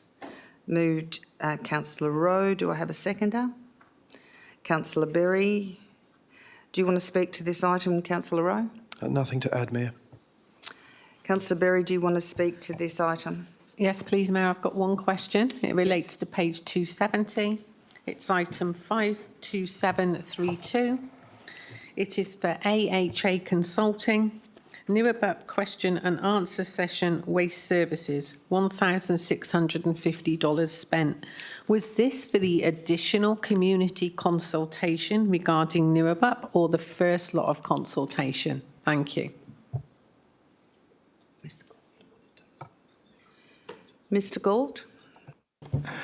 Thank you, through the chair. We believe that is for the second group of consultation that was undertaken on behalf of with the consultancy for the Nirabup precinct. Thank you. Thank you. Are there any speakers against this item? If there are no speakers against it, councillors, please cast your vote.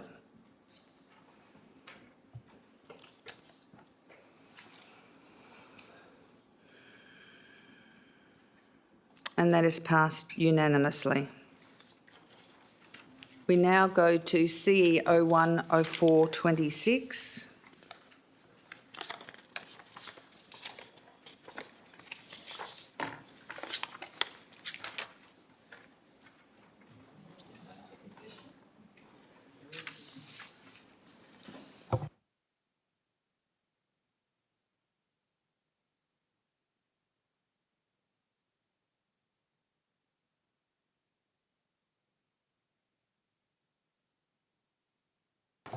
So, councillors, this is appointment of council members as delegates to the Festival and Cultural Events Group, Roadwise and Yanchep Coastal Management Advisory Groups. Do we have a delegate for the Festival and Cultural Events Advisory Group in terms of reference? So we haven't got a councillor to fulfil that role. Have we got a councillor to the Roadwise Committee to fulfil that role? Haven't got a councillor for that role. And the Yanchep Coastal Management Advisory Group, is there a councillor to fulfil that role? So if there are no councillors to fulfil those, Councillor Huntley? Madam Mayor, if there's no one else, I've got the face. Okay. Oh, it's on, yeah. Okay. Okay, so Councillor Huntley is going on the Face Committee. Any other councillors want to go on any of the other committees? If not, we'll just have to let those positions lapse. Okay, so sorry? Yeah. Can I have a mover and seconder for Councillor Huntley to be appointed to the festival? And so it's moved. Councillor Miles, seconded. Councillor Wright. Councillors, please cast your vote to appoint Councillor Huntley to the Festival and Cultural Events Advisory Group, and the other two groups will be left vacant. Yes, Councillor Figg? Thank you, Mayor. I've just got a question. For the Roadwise Advisory Group, it actually says a minimum 3 delegates as opposed to the others. Is there any implication there from legal?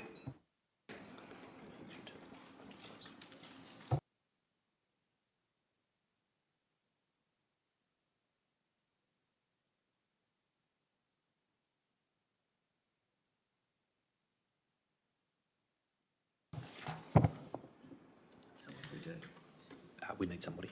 Okay. Go ahead, Mr. CEO. Thank you, Councillor Figg. Look, I don't have the terms of reference in front of me, but if what you've said is correct and accurate, then without the minimum of 3 members, you're going to battle to meet in an approved way. So I'd be suggesting that it's probably in the best interest of the group to have somebody. Councillor Wright? Can I suggest, with the group at the moment, they currently meet on I think it's a Thursday or a Friday morning. No other councillor can get there at that time, even if people did want to put their hand up for it. And particularly now that this council has a focus on attendance, I would hate for people to sign up and then not be able to attend because of the inadequate time. So I don't know whether there's any, I don't know whether that's going to change the intention of others if they want to put their hand up for it, but the timing is currently inaccessible to majority of the working class councillors that are on council. Thank you. Sorry. I'll just let the CEO speak first and then go to you, Councillor Parker. Is that okay? Yep. Oh, what did you want to say, Councillor Parker? Okay, so just a comment as I'm on all of them, but I think you were referring to the Wednesday morning for the roadwise. We have several externals, including main roads that comes to the meeting that wouldn't be able to attend at any other time. And I know I've been on roadwise for probably most of the time that I've been on council. And because we have really passionate externals, they always attend. So we always manage to have a quorum at the meeting. So I think just even if it's just a name, and I think it's really important that we actually do keep this committee going. So even if it's just a name and you're not able to come in online or, you know, just participate on that one day, it would be helpful for us just to be able to keep the committee together. And as I say, the externals are very good. They always attend, so we always have a quorum. Councillor Rowe? I'll take up the charge, presiding, depending on the fact that the electronic meetings policy applies to that working group. I will do it. Does the electronic meetings policy apply to that working group? I'm clarifying it. Yep. Cool, Yes, cool. I can clarify that that actually does, because we often have main roads come on if he can't make it in, or other people that can't get there on time. Yes, we do have that. Okay. And item 3, the Yanchep Coastal Management Advisory Group, as its terms of reference, we don't have anyone to pick up that role. Okay, so we have a mover, Deputy Mayor Miles, a seconder, Councillor Wright. That council appoints the following council member to the Festival and Cultural Events Advisory Group as per its terms of reference, that is Councillor Huntley. 2, appoints the following council member to the Roadwise Advisory Group as per its terms of reference, which is Councillor Rowe. And 3, doesn't appoint anyone to the Yanchep Coastal Management Advisory Group as per its terms of reference because no one's put their hand up for that. Okay, so councillors, please cast your vote on this.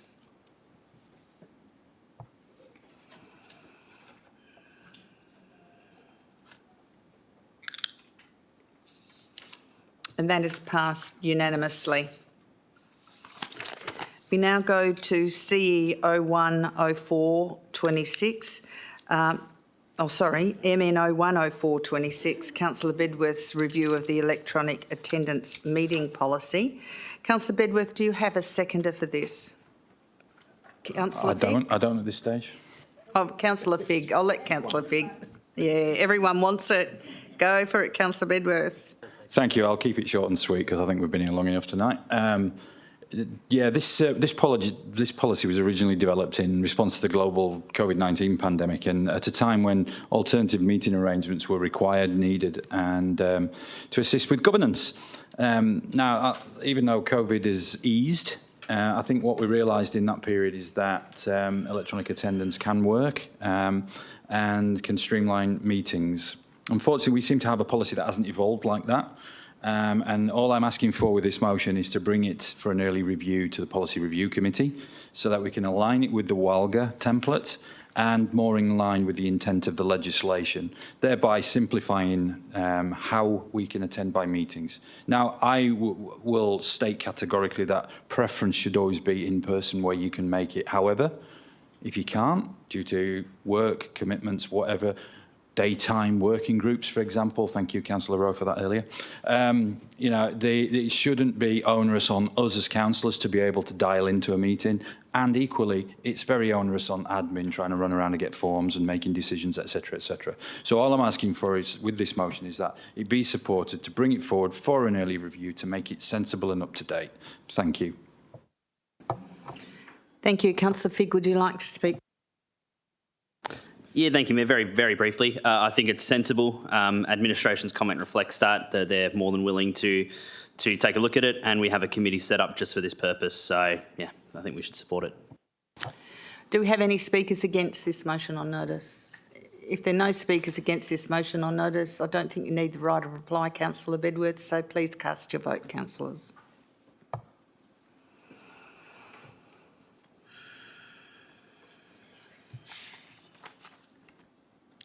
and it is passed unanimously.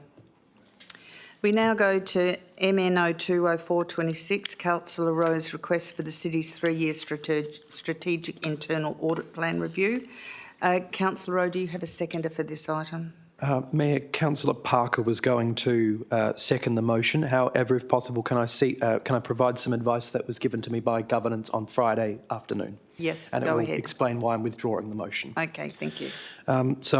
As discussed on Friday, the city's internal audit consultant, Paxson, have advised that the LTFP, IPR and budget and service costings are proposed to be included for internal audit as part of the 3-year strategic internal audit plan that will be considered by the Audit, Risk and Improvement Committee on the 18th of May. The audits are currently proposed for the 26-27 financial year. So, Mayor, I believe that the motion is now redundant as the auditors, in their infinite wisdom, have already recognised the importance of carrying out this work without a motion on notice.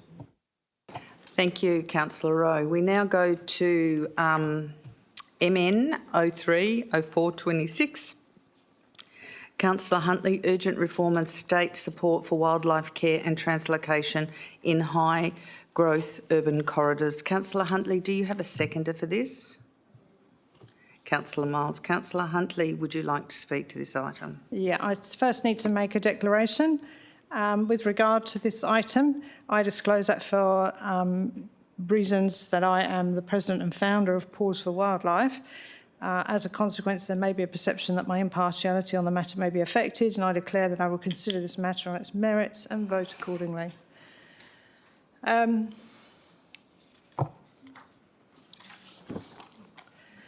I also ask for an extension of time? Probably 6-7 minutes. Councillor Huntley, you've got 5 straight off the bat. Point of order, Mayor. Yes, Councillor Parker. And no offence to Councillor Huntley, but I do believe this could probably be answered, but as you have a direct financial interest, do you not have to leave the room? There is no direct financial interest because we don't get any finance. There are no grants, no nothing. So you, sorry, through the Mayor, a further question?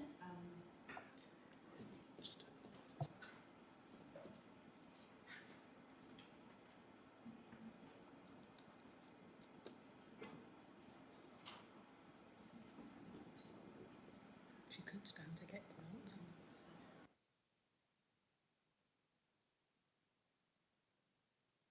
Ms Coles will respond to that question. Thank you for the question, Councillor Parker. It is up for the council members themselves to make a decision on what interest they have in relation to the matter. So we do have to take that on face value as provided by the council member at the time. Thank you. So, Councillor Huntley, you have 5 minutes, and then we'll look at it when you get there, okay? Thank you, Madam Mayor. I'm moving this motion of notice because this issue is no longer theoretical and is no longer something that can be quietly left to volunteers to carry out. Every week across this city, native wildlife is hit by cars, displaced by clearing, trapped in fencing, attacked by dogs, orphaned through road trauma, or pushed out of habitat by new rapid urban growth. When that happens, there is an immediate question that the policy papers do not answer. Who responds? At present, the answer is not the state government. It is volunteer wildlife carers, it is rescue groups, it is wildlife hospitals, it is ordinary people using their own fuel, their own vehicles, their own time, and very often their own money. This is the uncomfortable truth this motion asks us to recognise. Wildlife in Western Australia is a responsibility of the state, yet the cost of that responsibility has been shifted onto unpaid residents, retirees and community organisations. Those carers are paying for transport, formula, feed, licensing, enclosures, medications, veterinary treatment, euthanasia when necessary, freezer fees, cremation in city areas due to residents not wanting rotting carcasses in their streets or near their properties. When necessary, the emotional toll that comes with responding to the suffering of these animals at all hours is unbearable. Meanwhile, the demand keeps rising. The City of Wanneroo is one of the fastest growing local governments in Western Australia.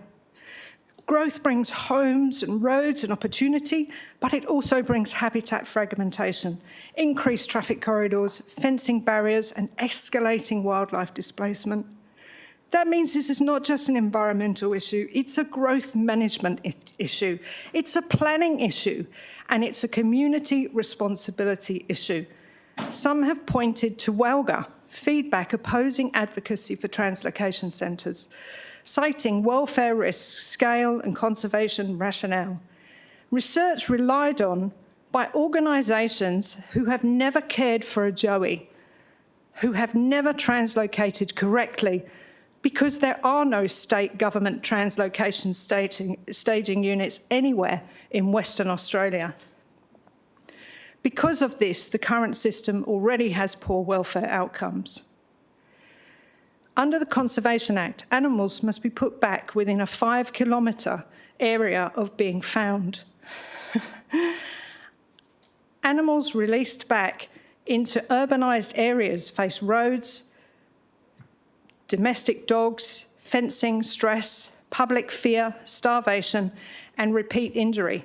Carers are increasingly confronted with landscapes where the original habitat no longer exists within a 15-kilometre radius, let alone a 5-kilometre radius. So if we reject managed solutions, what exactly is the alternative? Leaving displaced wildlife in suburban streets? As the state government says, shoot them, it's cheaper.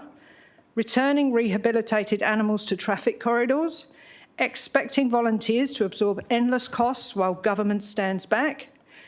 This is not policy, it's abdication.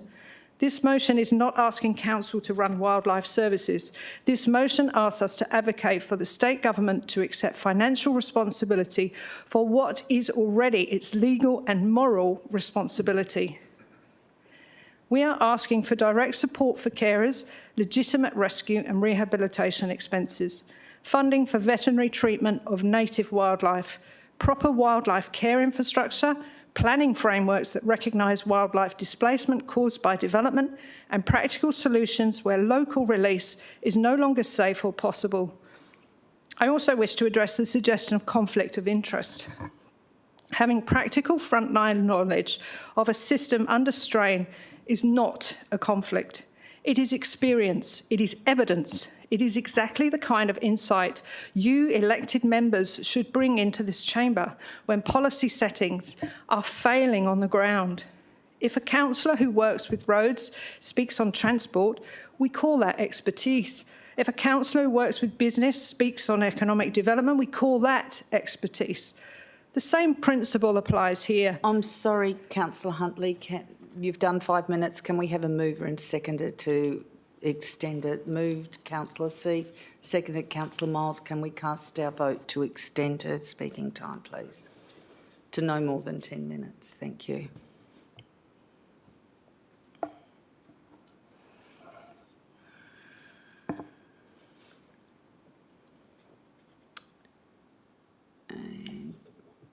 And the only one against that was Councillor Wright. All other councillors supported you the extra full 10 minutes, so go ahead, Councillor Huntley.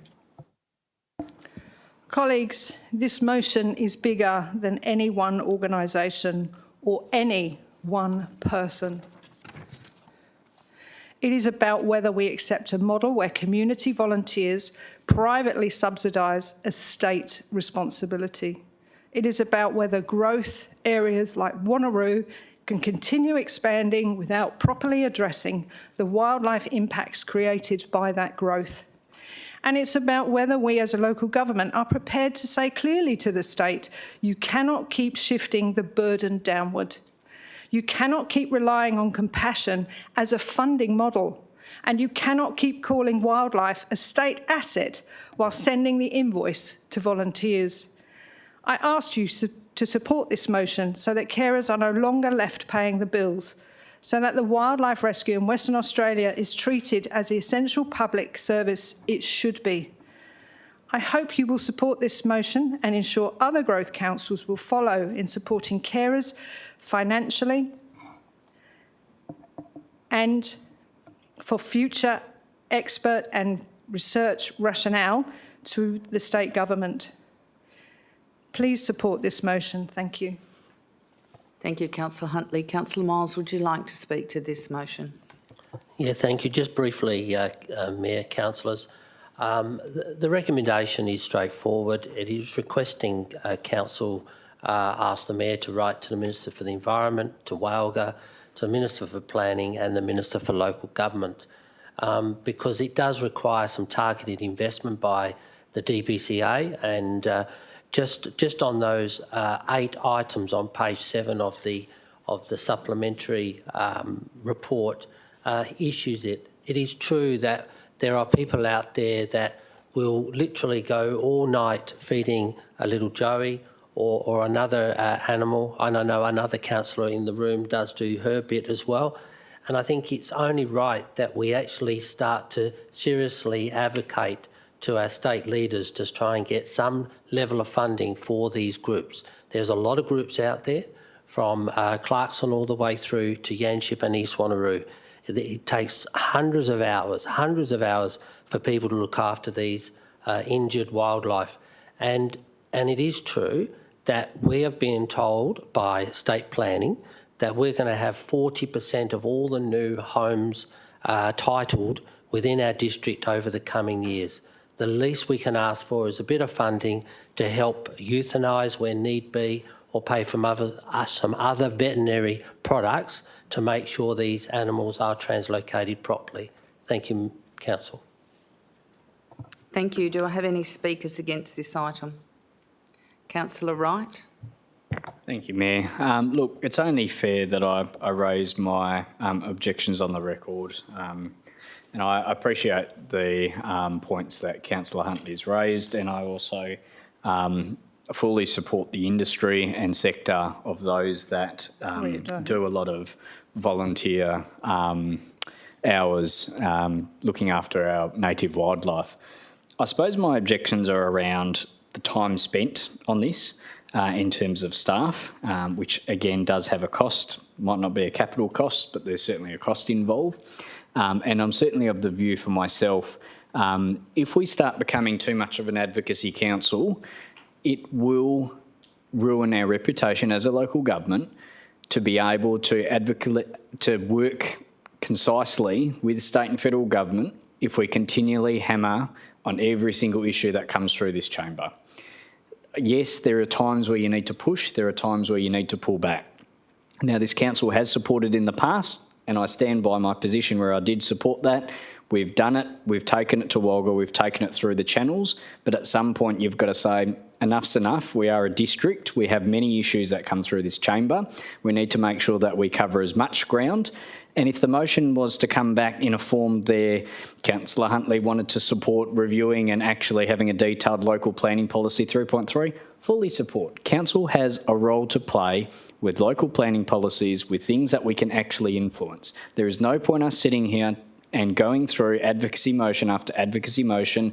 Well, what about this? Well, what about that? Now, if it directly affects local government and there is a cost implication around sustainability and those types of things, I absolutely see the validity of that. And this council has a position, and I know from when we adopt advocacy positions, they stay until otherwise. So our position previously was to support translocation centres. We already have that position. The Mayor can go and write a letter tomorrow. The CEO can go and write a letter tomorrow. The Director of Planning and Sustainability can go and write a letter tomorrow, and that decision still stays there. This council hasn't changed its position on that because it would require a new motion to do that. So that's the first point I wanted to raise. The second point is in regards to the administration comment around DBCA actually putting in their advice, and I don't know where it's come from, and I hope that administration has taken that from official sources, that it is not the city's responsibility to take on or advise on management of native fauna. And I just really caution that we start going down this rabbit hole of continuing to go advocate and advocate and advocate, and we are unable to form any partnerships because we just seem like that council in the sector where we just take on every little issue that hurts every little bee in the bonnet. I've got issues with the tourism sector. I don't channel them through this council. I know other councillors have issues within their own personal sectors they work in. It shouldn't be a vessel that we start channeling personal issues through council to be able to get a result. Yes, it may carry more weight, a local government backing something like this, and I absolutely fully respect where Councillor Huntley's coming from, but we need to draw the line somewhere. And I think, unfortunately, we've done this. We have adopted the position still stands. We've taken it through ROLGA, which is our peak body. At the end of the day, if the peak body says no, what legs does it have? Yeah, we can sit there and write letter after letter. We can get staff to spend time drafting all this up. At some point, we need to focus on what we do have control on, and that's a local planning policy. We've got our new environment strategy coming up, and I know Councillor Huntley and the Deputy Mayor are the only two on that group. They can more than happy to put whatever they want in the strategy, and it goes through the proper community consultation process, and it comes to this council, and if in there it has translocation centres, well, that's the strategy, and it's got the community consultation to back it up. So I think we need to make sure that we are having an impact. I know it sounds heartless. I know I'll probably get a few boos online, whatever it is. At the end of the day, I think we should be focusing on the core role of local government. We should be delivering on making sure our framework is up to date. By all means, if it was, improving LPP 3.3, got not an issue with it.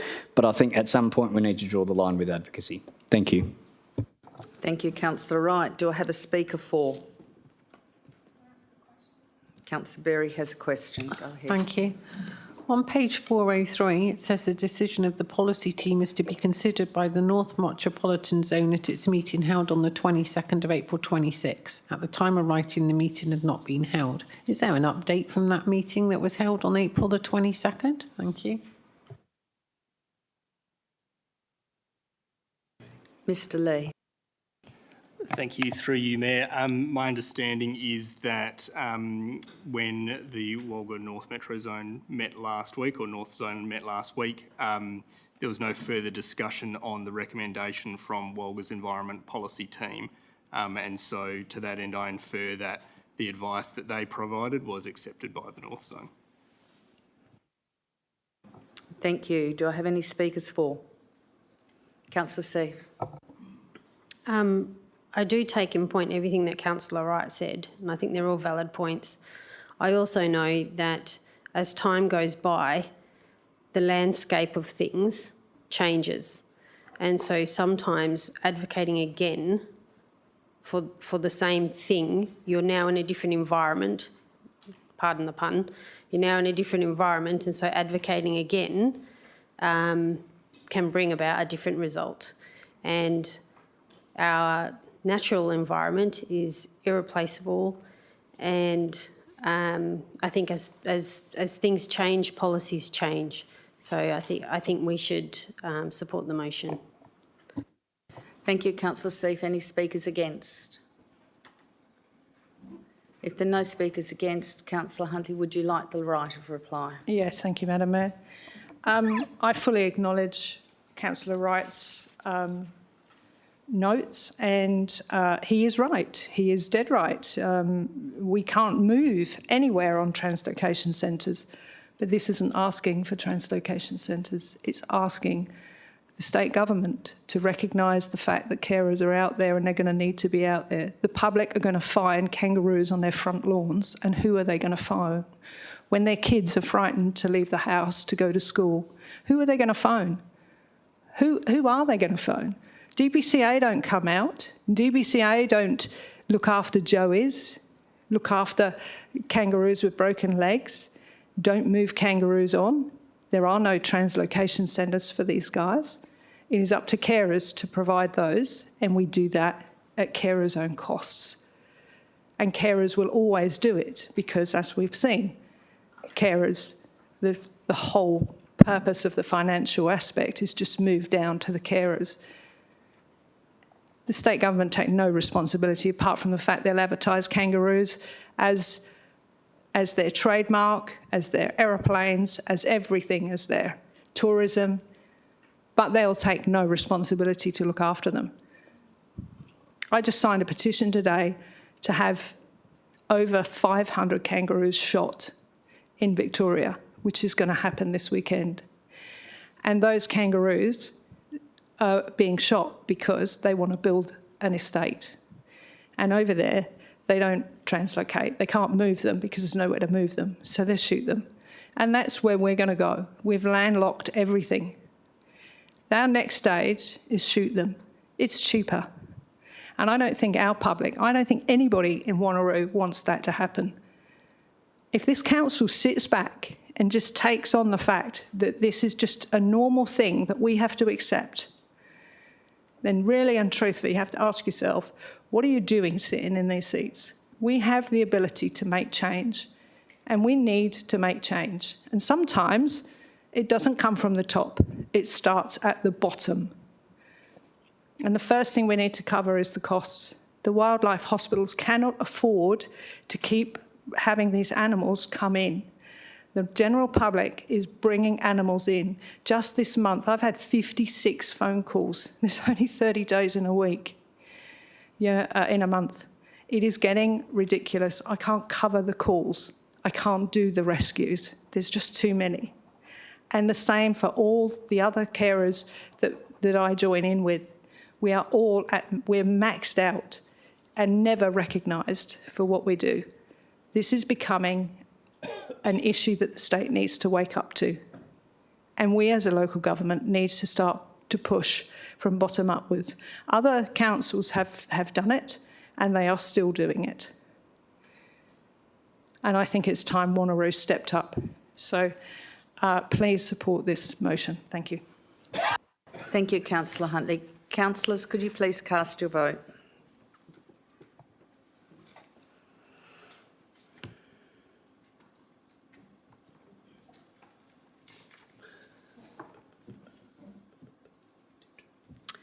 And that was passed. There were 2 councillors against, which was Councillor Rowe and Councillor Wright. Councillors that supported was myself, Councillor Seif, Councillor Huntley, Councillor Miles, Councillor Bedworth, Councillor Smith, Councillor Figg, Councillor Coetzee, Councillor Parker, Councillor Berry. Thank you.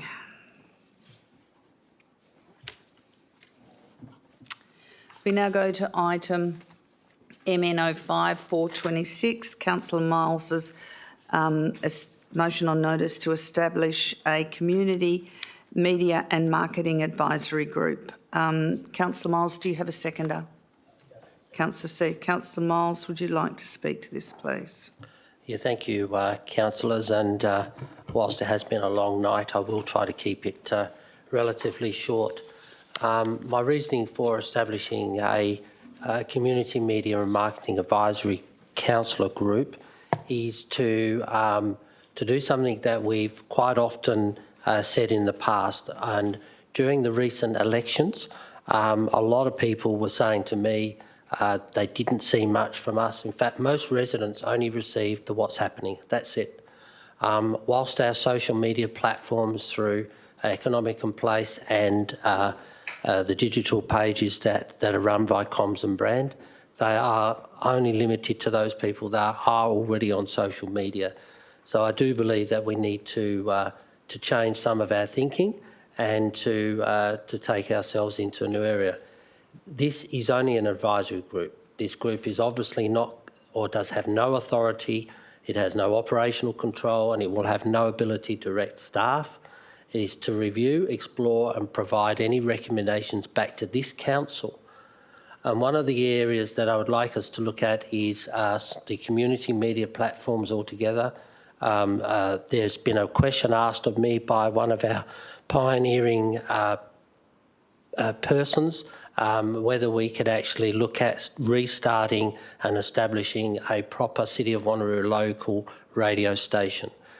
We used to have Twin Cities based down the road at the depot, And when that was down there, it was very local. The local footy club used to go in there and talk about their day's footy. The cricket club used to go in there. The council used to run all sorts of messages in there, as well as other groups to advertise whatever they were doing. Or councillors used to go in there as well and obviously talk about the issues in their wards, and that's how it was. But we do need to now start addressing our 86,000 homes differently. This is not about trying to rewrite what our comms and brand are doing. They've done a terrific job getting us to this place. But I do hear quite often now from not just councillors, but also from residents, is they don't always see what's going on. We heard that tonight. The what's happening, well, it's called what's happening, but it's always what's happened, is based on one story. It is from Kundula to Two Rocks, and the people in Two Rocks are not really necessarily engaged to what's going on in Wangara or Madley and that. So I do think things like that need to be a bit more focused within the areas, not necessarily by wards, but I think we do need to break our council up into 3 or 4 different areas to have a better scope.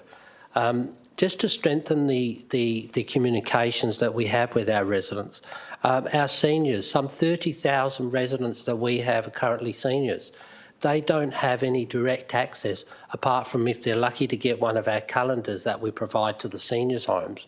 And they might see what's happening now and again.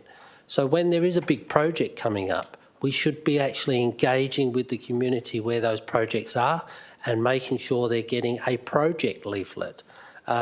It's done very well by some of the major state government agencies like Main Roads, like Water Corp. Not so much Synergy because they just do what they're going to do anyway.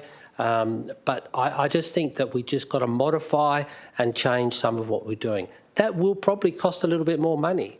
But I think to engage with our community and to engage with our residents more effectively, I'm sure we'll be able to look at that scope. Now, as part of my recommendation, it does say that to look at some opportunities and bring them back to council, which is what will make a decision going forward. So, councillors, I ask that you support this motion, this notice of motion, to set up this advisory group and to move it forward with some speed so we can obviously meet any budgetary requirements during the budget. But at this stage, I think we just need to review, have a look at what we're doing with our administration, then come back. It is measured, it's strategic, and I don't believe that we are entering in to any of the operational areas of our agency. Thank you, Councillor. Councillor Seif. It's been a long night and I won't say too much, but I do ask Council to support this motion.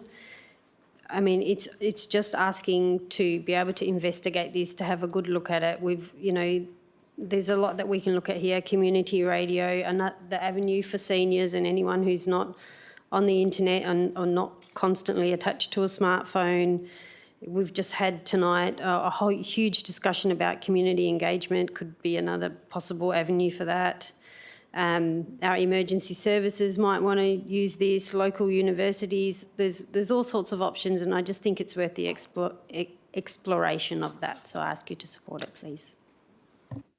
Thank you. Do I have any speakers against? Councillor Wright. That's fine. I'll be Councillor No tonight. You can all have a break from me next month. In regards to this, I would urge Council not to support the substantive and to support my alternate. Obviously, this motion for me raised a number of concerns, in particular, and I want to highlight the contradictory statements in the recommendation. Recommendation 1 says establish this group with limited delegation. Then recommendation number 4 says operate an advisory capacity only with no decision-making authority. Does it have decision-making authority? Is it limited? Is it none? That's the first one. Second one is around the operational side of things. Now, I understand that Deputy Mayor clarified in his speech However, the administration comment says otherwise in terms of improving the promotion of marketing of City of Wanneroo facilities. That's not our role to be improving the promotion. That's us to set a strategic intent for them to do that, but not to actually be saying how we do that. Things like printed communications, leaflets, again, setting a strategy and going back to our core role as council, focus on improving the community engagement policy, focus on the customer first strategy, focus on improving the comms and brand strategy. The last update we had was 2019. I don't know whether any other councillors paid attention to the corporate business plan, but we've pushed it back 3 corporate business plans and we still haven't done an update to it. Now, all of a sudden, they were 2 separate documents, now they're merged into one. I mean, I appreciate and I absolutely agree with what Deputy Mayor Miles said. Yes, we have a number of those issues. The biggest one that was outlined tonight was around community consultation and community engagement. And the motion is more focused on marketing and media and nothing about reviewing our foundation policy, which actually comes back to council, where every single member of this administration mentions that in line with council's approved community engagement policy. Well, let's change the root of the cause of why administration actually does what they do, and maybe we might get a better outcome. But if we start focusing on all sorts of other things like media and marketing, which quite frankly, I think we reasonably do okay at, there are opportunities for improvement, and we have a new, acting manager and a number of new staff in that area who are going through and doing that. But for them to even do that, they need to have a sound strategy. What is council's appetite? We don't even have an appetite. We don't even have any updated guidelines or frameworks for them to operate in. So how can we ask them to do all this work? And yes, we can go and set up a new radio station. Well, what other mechanisms are out there? I don't know whether a radio station is the best opportunity for us. There might be another avenue, but the report in front of us already has the outcome rather than actually making an informed decision. Well, how about the team bring us back 20 or 30 different ideas that other local governments are doing and telling us how it should be done, not suggesting, I think this is what it should be and this is what we need to do, because it focuses on a community radio station or a digital broadcast platform. There might be other things outside those 2 things, and we're already cutting ourselves short on actually having a genuine opportunity to actually review and actually benchmark ourselves up with every other local government and seeing what is industry practice. So I absolutely agree with the intent of what Deputy Mayor's brought to us, but I just think it needs a bit of polishing up and a bit of focus on what is council's core role, because I can see now from the advisory group or the draft that's been put in front of us with the recommendation, I can see it being wishy-washy when it comes to implementation time, and we've heard it time and time again with a lot of these groups. We end up getting lost on what the core intent was. So I think we need to bring it back a little bit. My alternate, and I'm not arguing my alternate in this, but I'm obviously saying why I'm not supporting it. We need to be clear and needs to have a clear purpose. And at the moment, it's just having another working group for this or advisory group for the sake of having another advisory group. To me, there is not really clear outcomes. Yes, it brings one report to council within 6 months with everything in it. Is that really the attention that this council wants to give to actually genuine reform across community engagement, customer service and comms and brand? I think we really need to think hard and making sure that we actually have a genuine body and a genuine vessel that is actually going to deliver the outcomes that this council wants. Thank you. Thank you, Councillor Wright. Do we have any speakers for the item?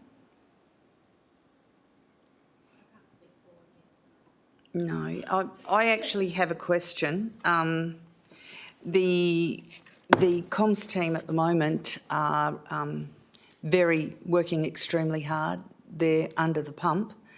I was just wondering, resources, there doesn't seem to be much of a mention here, but funding and resources for this feasibility study to be done, are we happy to allow for it to be funded in budget? Mover and seconder? Yeah. Are you asking the question of me or administration? Well, both. It needs to be funded. I made it very clear to council that if the advisory group gets up, then it is probably going to require comms having a bit more funding to be able to deliver on some of the items that's required. But we don't know what funding is required until we actually start having a look at what's around. So that's what I said about funding. Okay, because it's going to take time to actually do the report and feasibility study to bring it back to council, and I just want to make sure that what comms are working really hard to do at the moment doesn't suffer because of this, and that there's adequate resources for them. That's why I'm asking this question. Councillor Huntley. Madam Mayor, can I speak for? Yes, you can.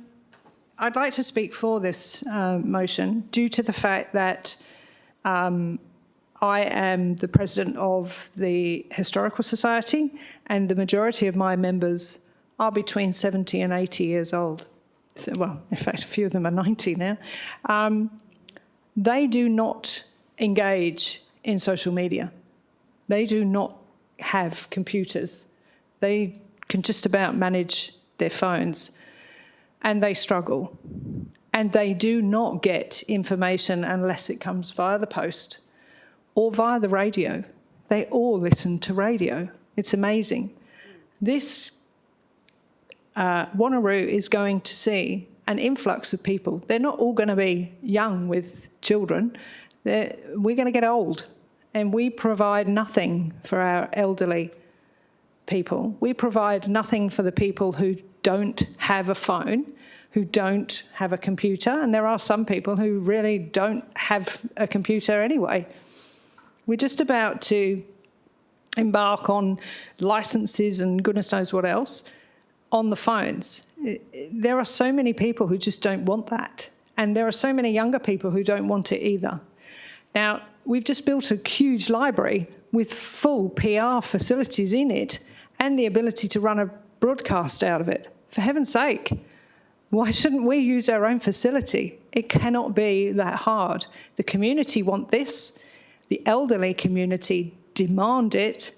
And let's be fair. Let's stop giving all the children everything, and let's start thinking of our seniors as well.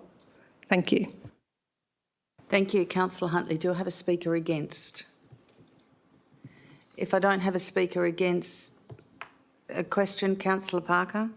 Because I don't really want to speak against it, so I'm going to try and put this as a question. I actually like the idea of the media. It's not just old and young that we have to consider within the city. We've got a huge, big multicultural sector in the city as well.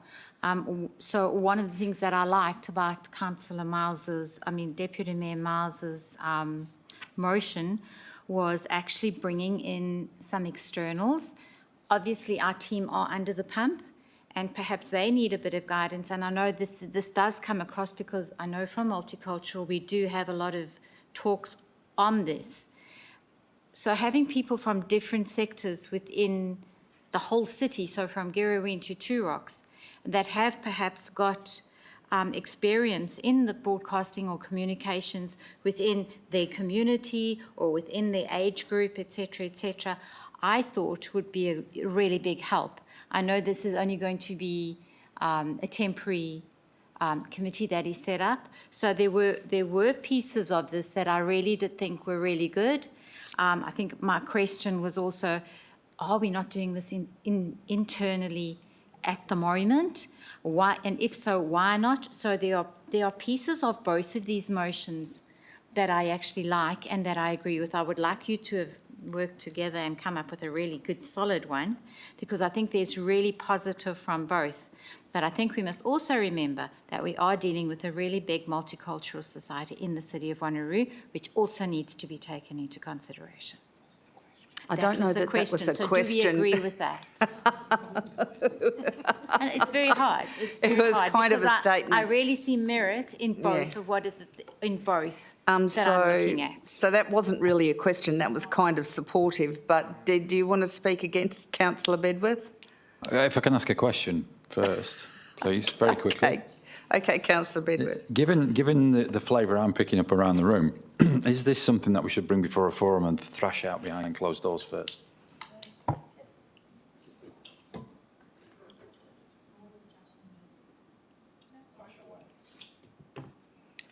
Councillor Miles? Yeah, thank you. I'm happy for it to go before, I won't say the next forum, I think, because General Counsel would probably fall off her chair, but I will work very closely with them. I'm very happy with Councillor Bedworth's suggestion to bring it to a forum, as long as my seconder supports that, Mayor. I support that. Do we have a procedural motion from the mover and seconder to defer it to a forum? Can we do that, or does it need to be done?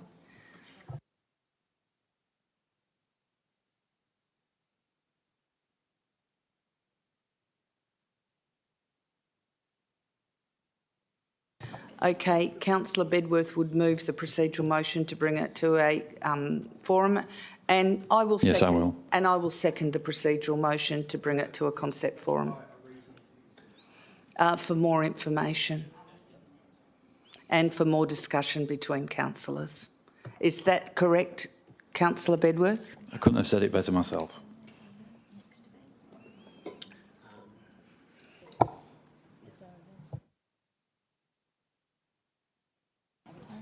I suppose the only other thing I'd like to add, Mayor, would be a short time frame. Yes. It needs to be time bound. Mr CEO might speak to this. Thank you. We would need to put together, I'm looking over at the Acting Manager of Comms and Brand over there, a discussion paper of some description to inform the concept forum. As councillors know, we do have, a 3-month program of concept forum items that we put in the wrap each week. That does change and is subject to change. So we can certainly go away and refer it to concept forum the next available. And when I say the next available, it would be available in terms of an appropriate time gap and time for the comms and brand team to actually undertake the work. So I'm a little bit nervous about saying a date because I don't have the information in front of me to say when we can do that by. So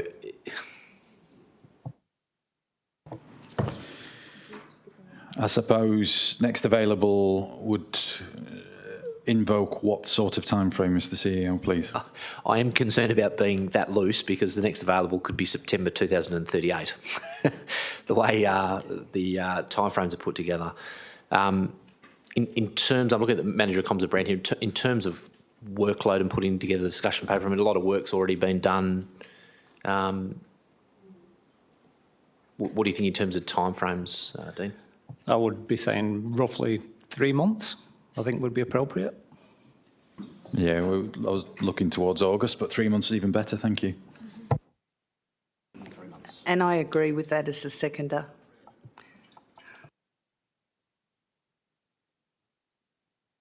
So now we go straight to the vote for the procedural motion, councillors.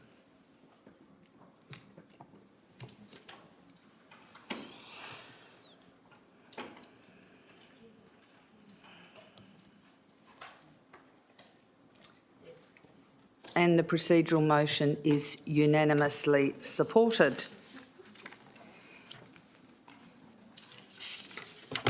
We now have urgent business. I need a mover and seconder to go to urgent business, which is item UBO 10426, the appointment of delegate to Mindarie Regional Council for the 30th of April special council meeting of the Mindarie Regional Council. Can I have a mover and seconder for us to appoint this open business? Moved Councillor Seave, seconded Councillor Wright.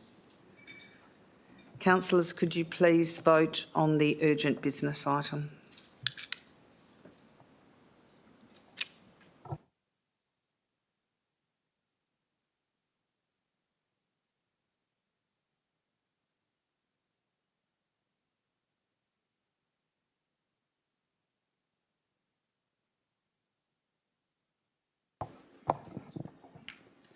We've only got 7 councillors voted of 11. Yeah, we've got a quorum.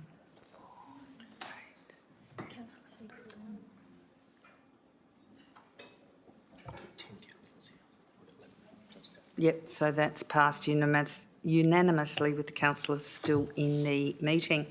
Now the item is that council appoints one of the councillors as delegate to the Mindarie Regional Council for the purposes of attendance at the special council meeting of the Mindarie Regional Council scheduled to be held on the 30th of April 2026. Do we have any councillors that wish to attend this? Deputy Mayor? Deputy Mayor, do you wish to attend this? Yeah, sorry, Mayor. I was just talking because I'm already a delegate for the ordinary council meeting. So This is for the special but then I'll go straight into the ordinary council, yes. Yeah. So, so we've got that council appoints Deputy Mayor Miles as delegate to the Mindarie Regional Council for the purposes of attendance at the special council meeting of the Mindarie Regional Council scheduled to be held on the 30th of April. Do I have a mover and seconder to this? Moved Councillor Rowe, seconded Councillor Bedworth. Councillors, please cast your vote.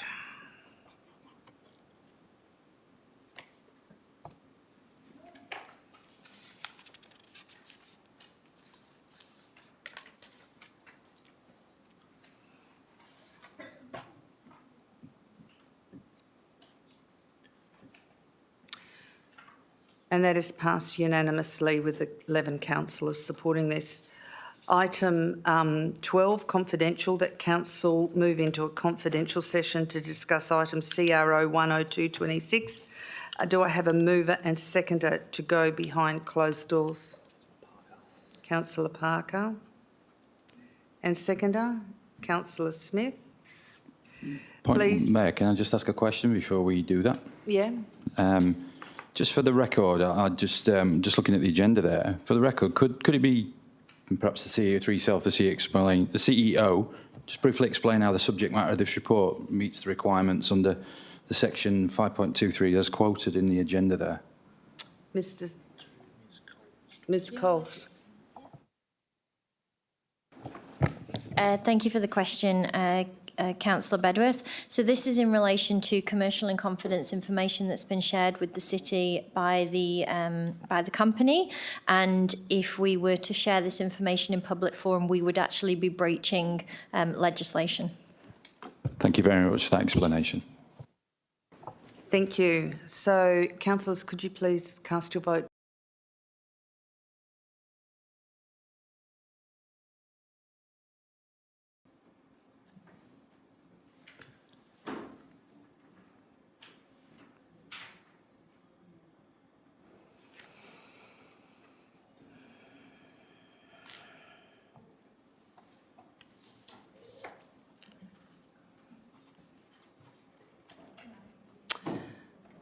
So we're missing a councillor because we've got 11, haven't we? 11. So we've got one councillor against and 10 councillors supporting going behind closed doors. The councillor that didn't support going behind closed doors was Councillor Berry. I declare we go behind closed doors at 10:26 p.m.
The meeting came out of confidential at 10:30 p.m.